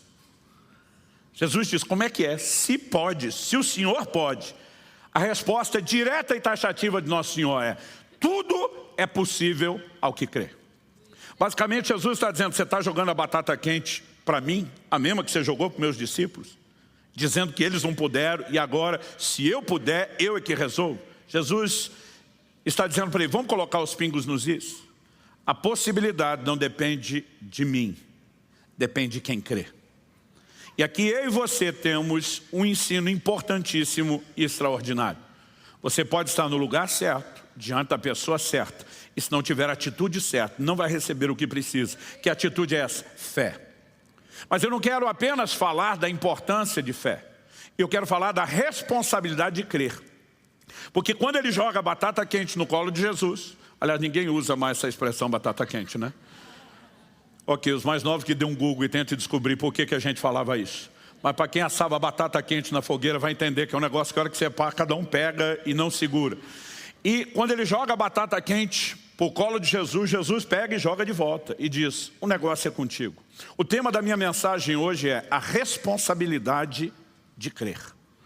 Jesus está dizendo, não transfira a possibilidade de intervenção do milagre para mim. Eu vou devolver a responsabilidade para você. E aí nós podemos adiantar aqui um texto, né, ligado a outra história, lá em João 11, antes de Jesus ressuscitar Lázaro, ele fala, se creres, verás a glória de Deus. Se é um condicional, se você acreditar, a glória manifesta. E se não crer, não vai ver a glória de Deus. A responsabilidade de crer é minha e é sua. E esse é o primeiro ponto que eu quero destacar nessa história, porque Jesus define de quem é a responsabilidade, é nossa. Mas em segundo lugar, eu vejo um posicionamento desse homem que responde no verso 24. O texto diz, imediatamente o pai do menino exclamou, eu creio. Está certo que ele emendou, ajude-me na minha falta de fé. Outro dia alguém falou, pastor, o homem está meio confuso, ele crê ou não crê? Falei, ele crê, mas ele sabe que não tem toda a fé que deveria. Mas ele olha para a metade cheia do copo e diz, aqui tem fé, eu vou usar o que tem, me ajuda com o resto. Então o segundo ponto, depois de definir de quem é a responsabilidade, que é nossa, que eu vejo nessa história, é que crer é uma decisão. E o terceiro que eu já adiantei aqui é, se eu e você decidir usar aquilo que temos, depois descobriremos como Deus acrescentará aquilo que não temos. Então, em primeiro lugar, de quem é a responsabilidade. Em segundo lugar, crer é uma decisão. Em terceiro lugar, usando a fé que temos. Esses serão os tópicos que eu vou abordar para falar da responsabilidade de crer. Então vamos lá. Não adianta estar no lugar certo, diante da pessoa certa, com a atitude errada. Qual é a atitude errada? Não só falta de fé, porque quando Jesus abafa a geração incrédula, ele pegou os discípulos, ele pegou os escribas que estavam criando casos, ele pegou o pai do menino, ele botou todo mundo no bolo. E ele identificou o problema, incredulidade, falta de fé. Mas é interessante que Nosso Senhor faz uma pergunta. A pergunta é, até quando vos sofrerei? Ao que eu e você precisamos entender é que o que nos aflige são nossos problemas. Uma parte do que aflige Deus, além daqueles que ainda não são salvos, estão na rebelião do pecado, distante dele, parte do que aflige Deus é nossa incredulidade. A palavra de Deus diz no Evangelho de Marcos, no capítulo 3, no versículo 5. Então Jesus, olhando em volta, indignado e entristecido com a dureza de coração daquelas pessoas. Quando você vê um cenário de incredulidade, de um coração duro, isso gera tanto indignação como tristeza no Senhor. Quando a Bíblia diz em Hebreus 11:6, sem fé é impossível agradar a Deus, ela não está apenas dizendo que Deus é exigente, botou um alto padrão de fé para mim e para você, só porque Ele precisa olhar para mim e para você e ficar orgulhoso da nossa fé. Nós não podemos agradá-lo sem fé, porque sem fé não recebemos nada. E Deus é galardoador daqueles que o buscam.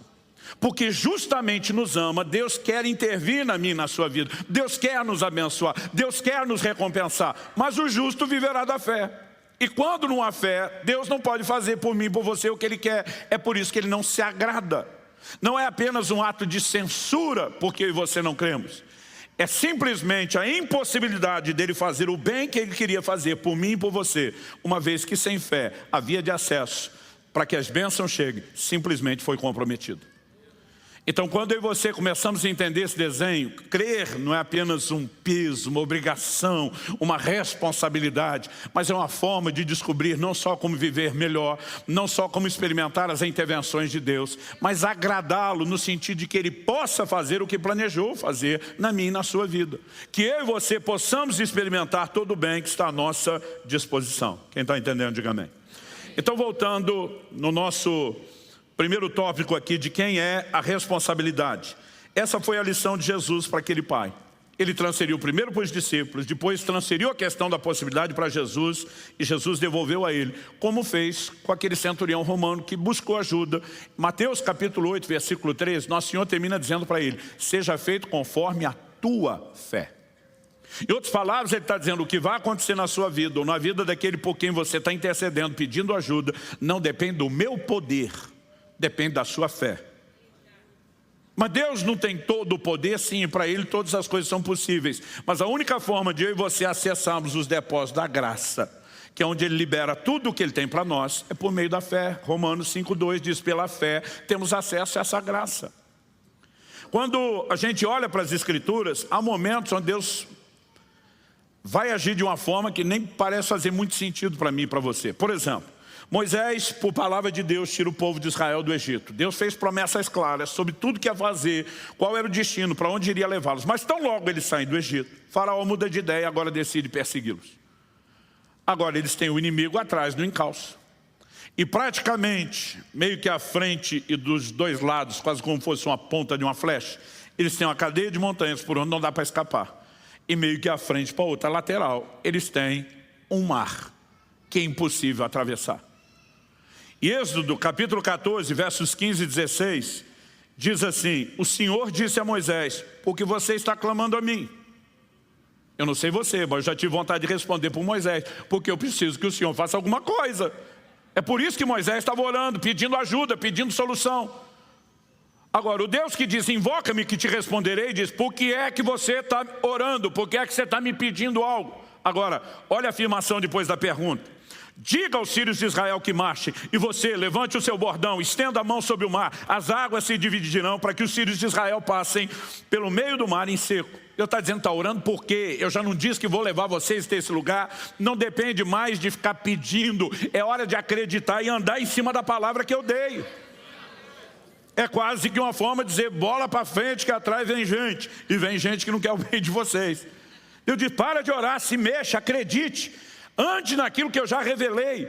O texto não está falando contra oração. Está dizendo que em momentos onde Deus já sinalizou algo, já prometeu, já dirigiu, agora não é hora de pedir mais, é hora de acreditar e se mover em fé. E Deus está responsabilizando Moisés e o povo. Acredite e vão. Interessante. Deus dizer, e depois que vocês marcharem, e depois que vocês estender as mãos, as águas vão se dividir. Às vezes a vontade é dizer, não, divide a água e depois nós vamos. Anos atrás, eu estava uns dias orando e jejuando. Pastor Marcelo estava comigo nesse tempo de oração. E eu lembro que quando nós terminamos o jejum, ele falou, cara, Deus me deu uma palavra. Quando a gente estava orando aqui no nosso último momento, antes de terminar o jejum, eu ia passar vários dias fora ministrando, e era um dos motivos daquele tempo de oração e jejum. E ele falou para mim, olha, numa das igrejas que você vai encontrar uma mulher vestida desse jeito, com essa cor de roupa, com óculos, assim, assim, assado. Ele deu todos os detalhes. Aí ele falou assim, quando você encontrá-la, você manda ela ficar em pé, e Deus vai te mostrar qual o problema dela, e vai curá-la na frente de todo mundo. Eu achei aquele negócio um pouco diferente, falei, ok. A revelação da gente é mais fácil de crer do que na dos outros. Mas eu lembro que eu saí, na primeira igreja, comecei a pregar, fui fazendo uma varredura no auditório. Quem estava com a roupa não estava com o óculos, quem estava com o óculos não estava com a roupa, quem estava de óculos e a cor da roupa não era mulher. Tá? Pensei, não é. Mas avisei o pastor antes, falei, olha, estou procurando uma situação assim que é uma palavra de Deus. Na segunda igreja, avisei o pastor, né, que também cheguei e falei, olha, não sei onde é, mas estou procurando, se vê, me ajude. E fiz a varredura, nada. Na terceira, na quarta. Quando chegou na quinta, o Espírito Santo falou para mim, não fale nada com o pastor. Pensei, também não é aqui, não é hora de ficar procurando até que aconteça. Naquele dia, quando o Senhor falou para mim, não fale nada com o pastor, né, foi que a experiência aconteceu.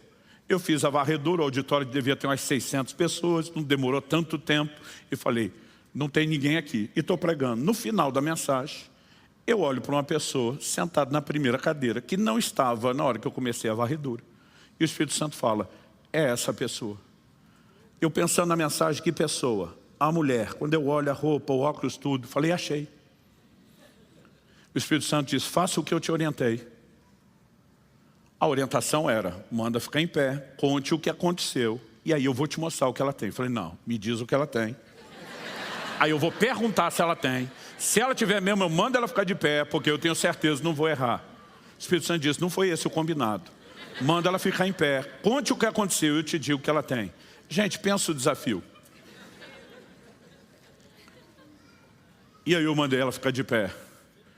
E foram alguns dos segundos mais longos da minha vida. Parecia uma eternidade, parece que o tempo parou. Mas de repente me veio uma palavra de conhecimento.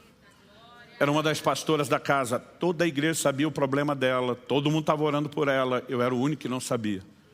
E eu falei, Deus está intervindo numa situação assim, assim, está mexendo no seu útero, quebrando uma esterilidade. Daqui a 1 ano, você estará com um filho no colo. 1 ano depois ela estava com o filho no colo, eu prego naquela igreja até hoje, graças a Deus. Mas sabe, eu estou falando de uma situação bem mais simples. Agora, como é que você manda um povo inteiro para dentro do mar, antes do mar abrir?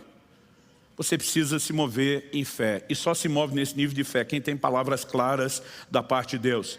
Mas isso tudo é só para te dar exemplos de como Deus provoca em mim e você a responsabilidade. Ela é nossa. Em Marcos, no capítulo 4, Jesus está atravessando um grande lago que eles chamavam de Mar da Galileia. A Bíblia diz que um grande temporal de vento vem, as ondas estão arremessando contra o barco. E a Bíblia diz que Jesus estava dormindo. Durante muito tempo eu vi pessoas falando do nível de fé de Jesus para dormir na tempestade, sem de modo algum questionar isso. Eu quero acrescentar algo, dizer, gente, não era só fé, era muito cansaço também. Hoje, né, eu sei, num ritmo de viagem intenso, o que é dormir em qualquer avião, com turbulência, em carro sacolejando. Não sei o que seria dormir sendo molhado. Essa experiência ainda não tive. Mas Jesus está dormindo e os discípulos o acordam. E o desespero deles é, o Senhor não se importa que nós vamos perecer? Agora, é curioso imaginar que se aquela turma acredita que Jesus era mesmo Filho de Deus, enviado ao mundo para salvar a humanidade, eles acreditar que aquele barco ia afundar com Jesus e que o sonho ia acabar. Quando Jesus desperta, a repreensão vem com o tiro certo. Ele pergunta, depois de aquietar o vento, da voz de comando, acalmar a tempestade. O verso 40 diz que ele pergunta, por que vocês são tão medrosos? Como é que ainda não tem fé? Em outras palavras, estão andando comigo o tempo todo, já tiveram toda a chance de constatar que eu sou quem eu digo ser, diante de tudo que eu estou fazendo. Como é que vocês não têm fé? Se fé não fosse minha e sua responsabilidade, ele não poderia reclamar. Como é que vocês ainda não têm fé? Ele deveria resmungar, não fiz um bom trabalho, não colocando fé em vocês. Mas a responsabilidade da fé não é dele, é nossa. Quem está entendendo? Quando olho para as Escrituras, eu vejo isso o tempo todo. Em Atos, no capítulo 3, a Bíblia fala a respeito de um paralítico que foi curado por Pedro e João na porta do templo. Na hora de explicar, verso 12 de Atos 3, a Bíblia diz: quando Pedro viu isso, uma multidão atônita, dirigiu-se ao povo dizendo: israelitas, por que vocês estão admirados com isso? Ou porque estão com os olhos fixos em nós, como se pelo nosso próprio poder ou piedade tivéssemos feito esse homem andar? Em outras palavras, ele está dizendo que tem nada a ver com a gente, não é o nível de piedade, não é o nível de unção, não é o nível de poder que a gente carrega. Verso 16, a explicação: pela fé no nome de Jesus, é que esse mesmo nome fortaleceu esse homem que vocês estão vendo e bem conhecem. A fé que vem por meio de Jesus deu esse homem saúde perfeita na presença de todos vocês. Olha o que o texto diz: a fé no nome. A Bíblia diz que o nome de Jesus está acima de todo nome, está acima de qualquer enfermidade. É no nome dele que ele mandou a gente impor as mãos sobre os enfermos para eles serem curados. Mas o poder do nome não é liberado se não existe fé. E de quem é a responsabilidade de crer? É nossa. Em Atos, no capítulo 14, nós temos outro paralítico sendo curado, dessa vez por Paulo e Barnabé. E a Bíblia diz nos versos 8 a 10, em Listra, costumava estar sentado certo homem aleijado, paralítico desde o seu nascimento, e que nunca tinha conseguido andar. Esse homem ouviu Paulo falar. Quando Paulo fixou nele os olhos e viu que ele tinha fé para ser curado. Olha que interessante, viu que ele tinha fé para ser curado. Disse a ele em voz alta: levante-se direito sobre os pés. O homem saltou e começou a andar. Paralítico desde o nascimento, nunca havia andado. No verso 15, vem a explicação. Eles dizem: senhores, por que estão fazendo isso? A multidão, eram pagãos, gentios, queriam sacrificar a eles como se eles fossem divindades. Eles perguntam: senhores, por que estão fazendo isso? Nós também somos seres humanos como vocês, sujeitos aos mesmos sentimentos. E anunciamos o Evangelho a vocês para que se convertam dessas coisas vãs ao Deus vivo que fez o céu, a terra, o mar e tudo que neles há. Em outras palavras, não fomos nós que resolvemos o problema desse paralítico. Então quem que foi? Foi Deus. Como? Por meio da fé. Sabe, muitas vezes em cultos e reuniões onde eu discerno a unção de cura e Deus querendo me usar, porque uma coisa é perceber que Deus está fazendo, a outra é entender qual é a sua participação nisso. Muitas vezes a minha oração e o meu discernimento fica ligado. Eu fico orando e pedindo: Senhor, me ajuda a achar quem está com a fé pronta. Porque depois do primeiro curado, isso vai contagiar a fé dos demais. E acredite, é difícil explicar, mas muitas vezes por discernimento a gente consegue ver quem tem fé. A gente consegue enxergar a fé, algo que não é visível aos olhos, mas pode ser discernido de forma espiritual. Em todos esses casos, nós vemos que a responsabilidade de crer está associada à pessoa e que isso desata o poder de Deus, aquilo que Ele queria fazer. Quando entendemos esse desenho, fica mais fácil compreender o que eu falei antes de João 11:40. Não te disse eu, Jesus afirmando, que se creres, verás a glória de Deus. É um condicional: se crer, verá. E se não crer, não vai ver. A responsabilidade de crer é toda nossa. Segundo lugar, quando o pai do menino decidiu crer, porque aí Jesus diz: ei, você está dizendo meus discípulos não puderam, agora você olha para mim, se pode, eu vou jogar de volta. Se pode, tudo é possível que crê. Se você acreditar, você vai ver essa situação finalmente resolvida. O homem toma a decisão na hora e diz: eu creio. Esse posicionamento do eu creio foi uma escolha rápida. Alguém diz: pastor, será que era o nível de fé ou de amor pelo filho? Eu falei: tem que ser uma combinação de tudo.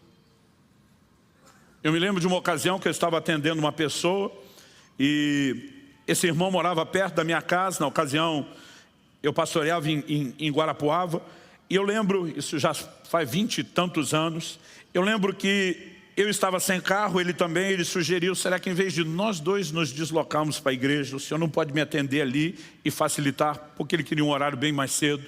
Eu falei: ok. Nós estávamos conversando na sala de casa, de repente tem um momento que ele estende a mão para mim parar de falar.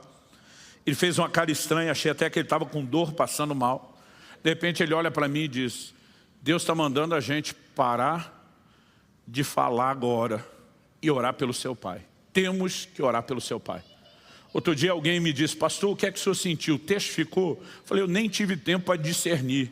Era meu pai, meu amigo.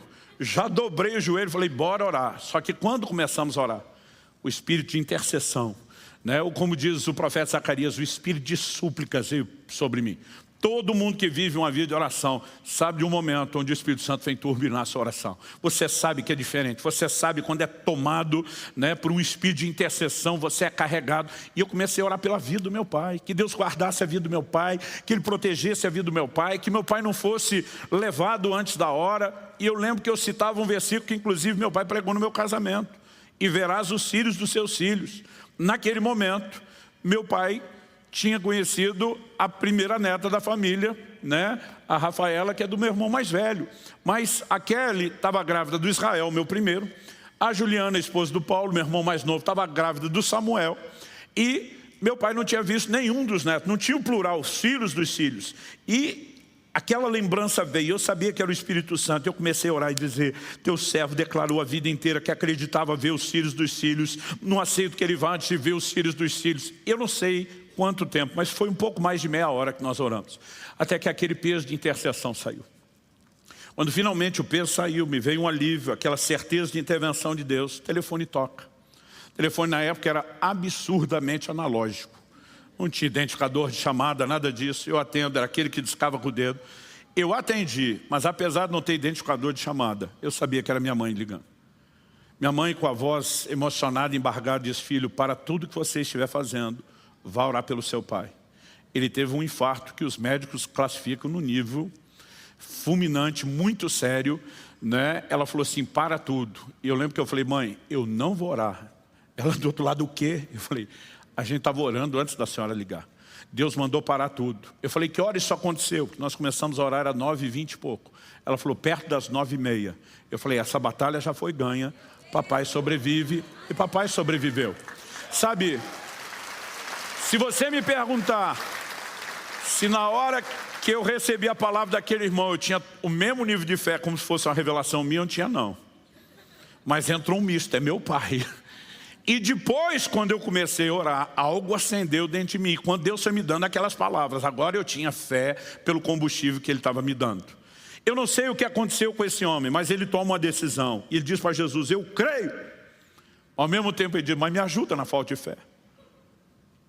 Mas e aí, pastor, o homem cria ou não cria? Ele cria, mas sabia que não cria tudo que podia crer. Mas ele decide usar a metade do copo cheio, acreditando que Deus pode preencher o copo depois. Quem está entendendo? Então, duas coisas que você precisamos entender. Primeiro, depois de definir a responsabilidade de crer, que crer é uma decisão. Segundo, a gente tem que usar o que tem. Falando de crer é uma decisão. Jesus ensinou isso a Jairo. Gente, crer não é um sentimento. Tem gente que fica esperando sentir alguma coisa. Honestamente, não senti nada quando recebi aquela palavra. Mas quando dobrei o meu joelho, eu falei: eu escolho acreditar que meu pai está precisando de oração e que Deus não mandaria a gente parar se não fosse intervir. A fé não é um sentimento, ela é uma decisão. Quando Jesus aborda Jairo, que tinha pedido que Jesus ministrasse cura à sua filha que estava doente, a gente gosta de brincar usando a frase do nosso saudoso pastor Francisco, que a mulher hemorrágica veio e furou a fila de Jairo, que estava esperando. Ela toma tempo. Nesse inteirinho, a menina faleceu. Alguém traz a notícia para Jairo: não incomoda mais o mestre. A menina faleceu, tipo, não tem mais nada.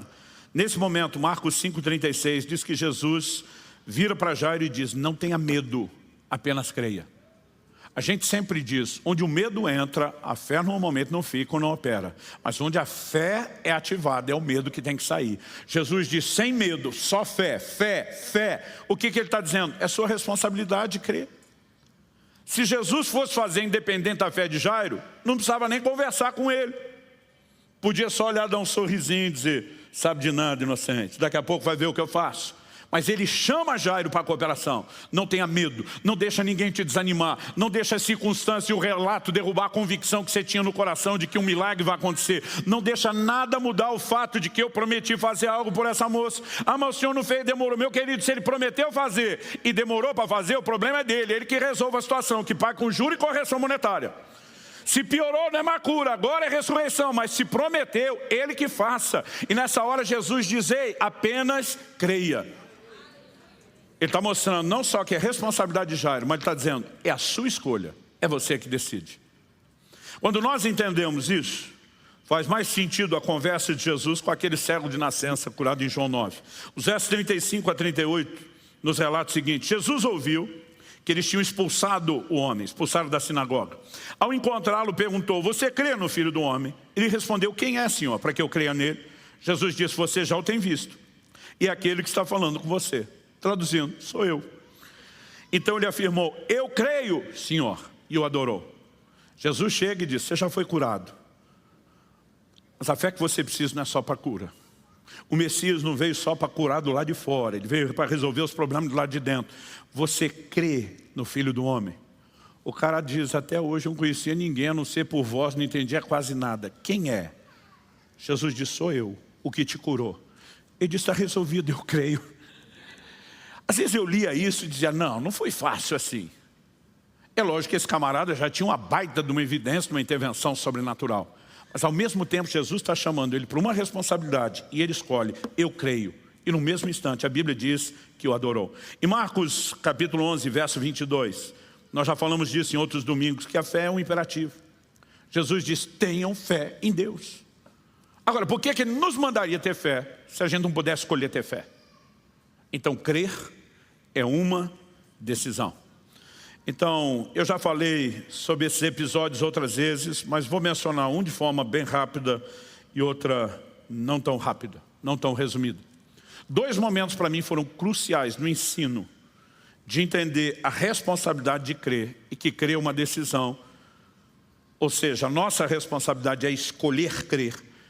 Foram no nascimento do meu filho, já testemunhei isso recentemente, então não vou repetir a história toda.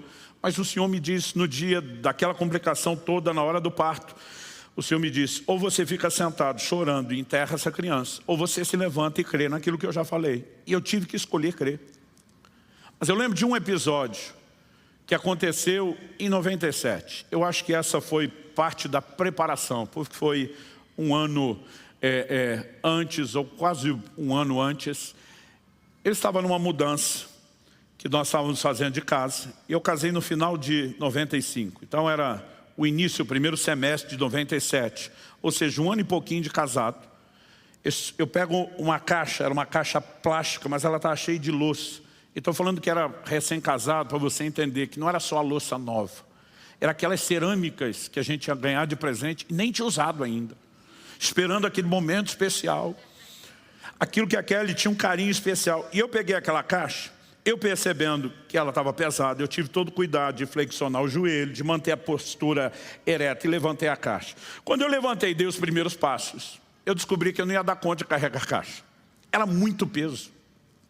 E quando eu dei os primeiros passos, comecei a ver: não dá. Em vez de baixar com o mesmo cuidado que eu levantei, com medo de não aguentar mais, deixar cair e quebrar, eu rapidamente flexionei as costas. Quando eu flexionei, eu ouvi o estalo da coluna e a dor que eu senti, eu já não conseguia levantar. Eu tive uma hérnia de disco, né? Aquele movimento com aquele peso espremeu o disco para fora e na hora ele começou a pressionar o ciático. Meu amigo, 15 dias de cama sem conseguir andar. Implorando para um ortopedista da igreja que me atendeu me dar morfina.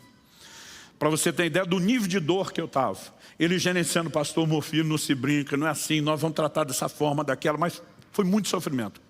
Depois dos 15 dias, quando começou a aliviar o processo inflamatório, eu já não tinha a mesma dor que antes, eu consegui sair da cama, mas eu andava com muita dificuldade, arrastando a perna.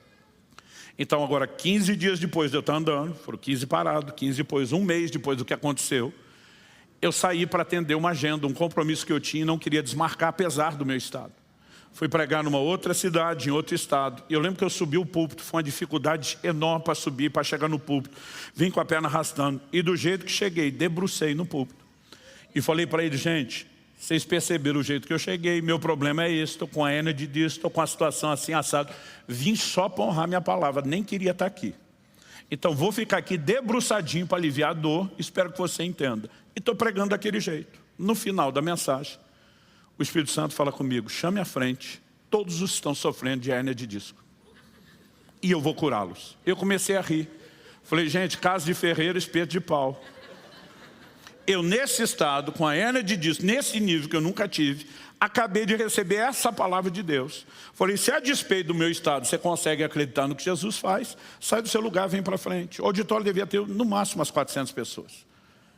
Só que uns 20 vieram para frente. Eu dizia: gente, eu só chamei hérnia de disco.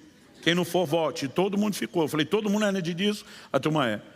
Aí eu falei, vamos separar. Quem está sofrendo com dor agora, vem para a minha direita. Quem não está, fica na esquerda. Eu queria orar com quem estava com dor. Porque quando alguém vê a dor sumir, empolga o outro que está sem dor. Aí só ficou 3 do lado de cá dos sem dor. Todo mundo foi para o lado de lá. Eu falei, tudo isso com dor? Eu falei, vamos lá. E eu lembro que eu vou orar por isso. Jesus está aqui para curar as pessoas. Gente, eu me senti um pateta. Eu dizia para Deus, o Senhor está de brincadeira. Isso é só para me humilhar, para me esculhambar. Eu falei, como é que eu vou inspirar a fé dos outros desse jeito? Desci com muita dificuldade. Mas a hora que eu fui tocar o primeiro, estiquei a mão para tocá-lo, impor as mãos. Eu nunca senti isso nem antes, nem depois. Na hora que eu estendi a mão, e a mão estava indo para chegar na testa, foi como se saísse um tiro de canhão pelo ombro. Um calor correu no meu braço, numa velocidade enorme. E foi sincronizado. A hora que eu terminei de tocar, eu senti que aquilo saiu pela mão. Eu vi a reação da pessoa, entendi na hora. Saiu de mim, entrou nele. Eu falei, o que houve? Foi um calorão entrou em mim na hora que o senhor tocou. Falei, esquece o calor, cadê a dor? Meu Deus, sumiu a dor. Esse cara começou a pular, fazer o que não fazia. E já vai empolgando os outros. Até eu. Falei, Deus usou o tortinho para endireitar os outros. Olhei para o segundo e falei, você está pronto? Ele falou, estou pronto. A hora que eu estiquei a mão, o tiro de canhão, bum, aquele calor correu. Eu vi a reação dele, falei, esquentou? Ele falou, não, aqui esfriou. Falei, não importa a temperatura. Cadê a dor? Não tem mais dor. Glória a Deus, glória a Deus. Eu fui um por um, todo mundo, a dor sumindo, sumindo. Depois de uma meia dúzia, gente, o que eu fiz? Eu, discretamente, botei a mão em mim mesmo, tipo mulher grávida. Botei a mão em mim mesmo. Só que para mim não tinha tiro de canhão, não tinha calor. E a dor não ia embora. Aí eu orava o outro, aleluia, curado, aleluia, curado. Nada.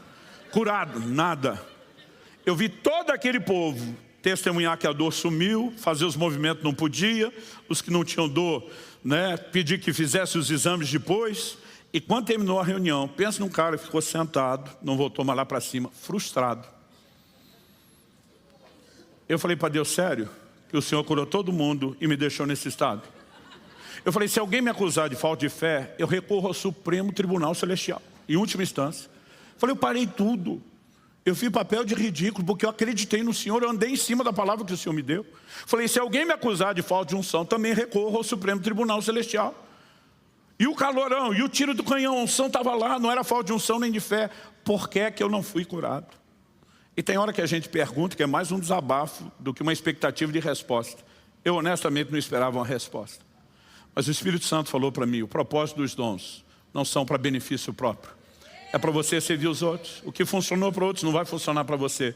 Falei, então vou ter que ficar esperando aparecer um para me revelar. E o Espírito Santo pacientemente me disse, ou isso, ou você usa a sua fé que você tanto prega. E aí ele jogou a responsabilidade para mim.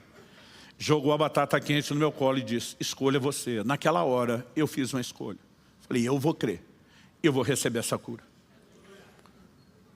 E porque eu decidi, eu recebi a cura. Mas daqui a pouco eu conto como foi.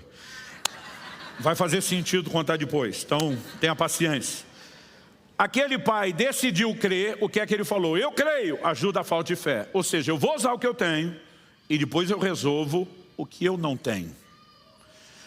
O que eu aprendo a respeito disso? Em Marcos 14:30, eu já falei sobre isso em outra mensagem no mês passado. Quando Pedro está andando sobre as águas, mas repara a força do vento e começa a afundar. A Bíblia diz que ele teve medo, mas ele grita, salva-me, Senhor, socorre-me, Senhor. Gente, honestamente, eu não creio que Pedro pediu ajuda para não afogar. Ele era um pescador, ele sabia nadar, em outro momento ele pula na água, vai nadando, enquanto o Senhor já tinha enfrentado outras tempestades. Naquele momento, para mim, o salva-me é, eu não vou abortar o que eu comecei a experimentar. Se eu tive fé só para começar, não tenho para terminar, me ajuda a encher o tanque com o que falta.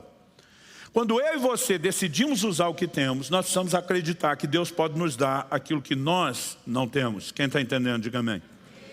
Então, algo que eu e você precisamos compreender é que a fé ela cresce e se fortalece de diversas formas. Romanos 10:17 diz que a fé vem por ouvir e ouvir a palavra. E a gente tem que se encher o tempo todo da palavra, meditar nas Escrituras. Mas Judas 20 também diz, mas vós, amados, edificando-vos sobre a vossa fé santíssima, orando no Espírito Santo. Oração no Espírito Santo traduzindo a linguagem sobrenatural de oração do Espírito Santo. Oração em línguas traz edificação. Paulo diz: o que fala em línguas edifica-se a si mesmo. Edificar significa construir, crescer. Uma das áreas de atuação dos benefícios da oração em línguas: edificação na fé. Investi tempo na minha vida porque eu escolhi que eu queria ter fé e eu queria ter mais fé do que aquela que eu tinha. Eu escolhi gastar horas diariamente orando no Espírito Santo. E um dos benefícios que eu comecei a ver ao longo de alguns meses depois foi que de fato a fé começou a subir para um outro patamar. Mas uma das formas através da qual eu e você podemos aumentar a fé, além de alimentá-la com a palavra, além de edificá-la por meio da oração, principalmente no Espírito Santo, Jesus nos ensina em Lucas 17, de 3 a 6. E diz assim: tenham cuidado, se o seu irmão pecar, repreenda-o. Se ele se arrepender, perdoe-lhe. Se pecar contra você 7 vezes num dia, 7 vezes vier para dizer: estou arrependido, perdoe-lhe. Então os apóstolos disseram ao Senhor: aumente-nos a fé. Gente, perdoar também é um ato de fé. E quando Jesus fala daquele nível de perdão, ele diz: Senhor, pera lá, ressuscitar o morto, beleza, ver o cego enxergar, o surdo ouvir, o paralítico andar, o mudo falar, o leproso ser limpo. Isso aí nossa fé já dá para isso, mas para perdoar isso tanto não. Então ele diz: aumenta a fé. Nós não damos conta de andar no que o Senhor está falando sem uma fé maior. O Senhor precisa aumentar a nossa fé. Não é errado eu e você reconhecermos que temos mais fé, mas naquele momento eles estão transferindo: aumenta aí. E Jesus joga a batata quente de volta. O que ele diz? Ao que o Senhor respondeu: se vocês tiverem fé como um grão de mostarda, dirão a essa moreira: arranque-se, transplante-se no mar, e ela obedecerá. O que significa ter fé como grão de mostarda? No Evangelho de Mateus, no capítulo 17, interessante que isso vem no contexto da narrativa da história que eu e você estamos vendo aqui, que é justamente o episódio do pai que trouxe o filho endemoniado. Os discípulos perguntam depois, verso 19, diz que eles perguntam no particular: por que é que nós não conseguimos expulsar? Onde é que a gente errou? Verso 20 de Mateus 17, Jesus respondeu: por causa da pequenez da fé que vocês têm. Pois em verdade lhes digo, se tiverem fé como um grão de mostarda, dirão a esse monte: mude-se daqui para lá, e ele mudará, e nada lhe será impossível. Agora, gente, espera lá. Jesus disse que o problema é a pequenez da fé. A NVI traduziu isso assim no verso 20: porque a fé que vocês têm é pequena. Eu gosto da NVI, a Nova Versão Internacional, mas para mim ela cometeu um grande deslize nesse texto. Olha como traduziu o grão de mostarda: eu lhes asseguro que se vocês tiverem fé do tamanho de um grão de mostarda, poderão dizer esse monte. Você pode vasculhar o original grego e você não acha do tamanho. Jesus só diz fé como grão de mostarda. O tradutor resolveu acreditar que Jesus estava falando do tamanho. O problema é que, além de ter ignorado que essa frase não estava no original, ele não pensou no resto do texto. Se o problema é a pequenez da fé, que ele acabou de destacar, como é que uma fé pequena resolve tudo e remove qualquer monte? Então essa pequenez de fé adiante já tinha resolvido. Jesus nunca falou do tamanho. Não é uma fezinha do tamanhozinho, de um grãozinho de mostarda. Jesus falou fé como semente. Do que ele está falando? Os discípulos pediram: aumenta a fé. Diz: não sou eu que aumento, vocês que aumentam. Como? Princípio de multiplicação: usa o que você tem plantando, você vai colher mais do que o que tinha quando plantou. Não é apenas que o grão de mostarda é uma semente pequena e vira uma grande hortaliça, mas virão muito mais sementes, ou seja, é um princípio de multiplicação. Eles estão pedindo para o Senhor: aumenta, multiplica a fé. E diz: multiplica vocês. Quer uma fé maior? Usa o que você tem. Quanto mais você usa, quanto mais você exercita, mais sua fé se fortalece. Quem está entendendo? Alguns estão querendo ter os músculos da fé bombados sem nunca ir para a academia. Tem que exercitar a musculatura de fé. E acredite você ou não, quando Jesus diz: no mundo terão aflições, não é um deslize dele, não é que faltou cuidado. Ele está dando para mim e para você oportunidades de exercitar a nossa fé, de vencer circunstâncias, de crescer.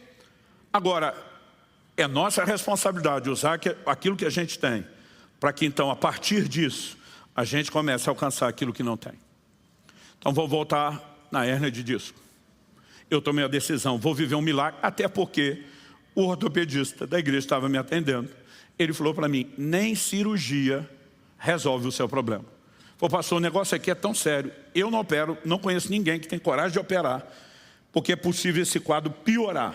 Então, eu lembro que ele falou para mim, ou você aparece com uma dessas histórias que o senhor conta no púlpito, ou aprenda a conviver com isso. Então, eu não tinha outra escolha a não ser acreditar. E eu decidi acreditar. Eu passei, como a primeira mensagem do mês de junho que eu preguei, a declarar a palavra de Deus insistentemente a respeito daquela situação. Toda reunião que eu participava de oração, que tinha mais pessoas, eu pedia às pessoas, orem comigo. Eu creio na minha cura e eu vou insistir em oração. Eu recebi tanta imposição de mãos que quase acelerei a calvície. 6 meses se passaram e eu insistia declarando, orando, pedindo oração. Eu dizia, eu não paro até receber. 6 meses, gente, todo santo dia, declarando a palavra, orando, pedindo oração e me posicionando, vou receber. Honestamente, eu não sei quando aconteceu. Eu lembro o dia que eu percebi. Nós estávamos fazendo um batismo na igreja e resolvemos fazer isso num lugar retirado da cidade, né? Fizemos isso próximo a um rio, fizemos um piquenique, uma confraternização. A gente já tinha batizado o povo e agora estávamos no momento de confraternização. Alguém me procura e diz, pastor, dá uma checada ali naquela cachoeira, porque a molecada resolveu ficar pulando da pedra, mergulhando na água, isso pode ser perigoso. Então fui lá a pedido de alguém para checar. Quando chequei, falei, gente, vocês têm certeza que esse negócio é seguro? Um deles, que era mais velho do que o resto da turma, falou, pastor, eu sou bombeiro, isso é parte da minha especialidade. Eu mergulhei, vasculhei isso aqui, não tem pedra, não tem perigo no fundo. Ele falou, nós temos muito afogamento na região, porque alguns desses lugares, a água escoa por baixo da pedra. Quando o cara mergulha, ele é sugado lá. Ele falou, não tem nada disso aqui. Aqui é tranquilo e essa turma aqui sabe o que está fazendo e eu estou de olho. Pode ficar tranquilo. Eu falei, você garante? Ele falou, eu garanto. Eu falei, então eu vou pular. Estamos falando de 20 e tantos anos atrás. Eu empolgado subi, olhei, não era assim tão alto, mas tinha uma boa altura da água, acho que dava de 2 a 3 metros. Falei, isso aqui dá até para inventar moda. E virei de costas e resolvi dar um mortal. E no que eu dei o mortal e caí para dentro da água, agora que eu saí, um irmão olha e disse, o senhor está doido as costas? Era um desses que orava comigo. Eu falei, não doeu. Ele falou, sério? Eu falei, não doeu. Aí subi, dei o segundo, dei o terceiro. Falei, resolveu. Então, eu não sei se tinha acontecido naquela semana, 2 antes, eu não me lembro exatamente. E eu fiquei pensando, falei, realmente eu não estou sentindo esse negócio. E aí eu lembro que eu fui procurar o médico. Falei, doutor, o senhor me disse quando tivesse uma história para contar, para te procurar. Vamos fazer os exames. E eu lembro que ele que costumava repetir essa frase, né, me falou a mesma coisa de quando constatou a cura da hepatite. Falou, essas coisas só acontecem com o senhor. Conosco os meros mortais não. Eu falei, esse é o seu problema. O Senhor escolheu viver com os meros mortais. Eu quero viver do sobrenatural. Querido, eu e você podemos escolher acreditar e viver intervenções de Deus. Agora, sabe, dizer para você que é toda vez escolhi instantâneo, não. Essa foi uma situação de 6 meses. Eu posso falar de situações que eu criei por anos. Mas eu e você precisamos aprender esse assunto para outra hora. Perseverar na fé. Mas se usarmos a fé que nós temos, Deus vai nos ajudar a alcançar aquilo que nós ainda não temos. Vamos ficar em pé para parecer que está acabando?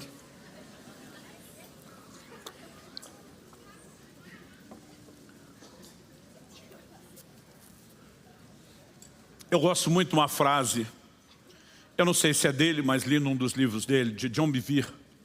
Ele diz, Deus não responde necessidades, Ele responde fé. Muitas vezes nós achamos que porque precisamos de algo, Deus fará porque precisamos. Deus não responde necessidade, Ele responde fé. Todo homem precisa ser salvo, mas quem que vai ser salvo? Quem crer. Por mais que Deus deseja que todos se salvem, Ele não apenas sabe que eles precisam de salvação, Ele deseja que eles se salvem. É a fé que vai levar a pessoa a experimentar aquilo que Deus já sabia que ela precisava e que Ele queria fazer. Porque o justo vive pela fé. Quando eu e você entendemos isso, não há outro caminho a escolher, a não ser andar por fé. Ou simplesmente escolher não agradar a Deus e não viver a realidade de tê-lo como galardoador dos que o buscam em fé. Eu creio que todos nós preferimos a primeira opção. Feche seus olhos por um instante. Eu gostaria que você orasse e pedisse ajuda do alto. Não apenas para entender de forma prática a operação da fé, mas entender que também é sua responsabilidade fazer a sua fé crescer. Em 2 Tessalonicenses 1:3, Paulo diz: a fé de vocês cresce sobremaneira. Se Jesus elogiou a pequena fé de uns, a grande fé de uns, criticou a pequena fé de outros, não é qualquer tamanho de fé que agrada a Deus, nem qualquer tamanho de fé que resolve o que eu e você precisamos. Paulo diz em 1 Coríntios 13, ainda que eu tivesse tamanha fé a ponto de transportar montes. Transportar montes não é qualquer fé. Como dizem no interior do Paraná, tem que ser uma baguá de uma fé. É fé zona, é fé grande, é tamanha fé. Ou seja, se eu e você não conseguimos crescer na fé, e também é nossa responsabilidade, ouvindo a palavra, orando, exercitando, é nossa responsabilidade crescer na fé. E dessa forma poderemos entrar em coisas maiores. Eu gostaria que você falasse com Deus nesse momento e pedisse ajuda do alto na aplicação prática dessa palavra. Nós estamos batendo bastante na mesma tecla, porque entendemos que Deus não está apenas trazendo orientação.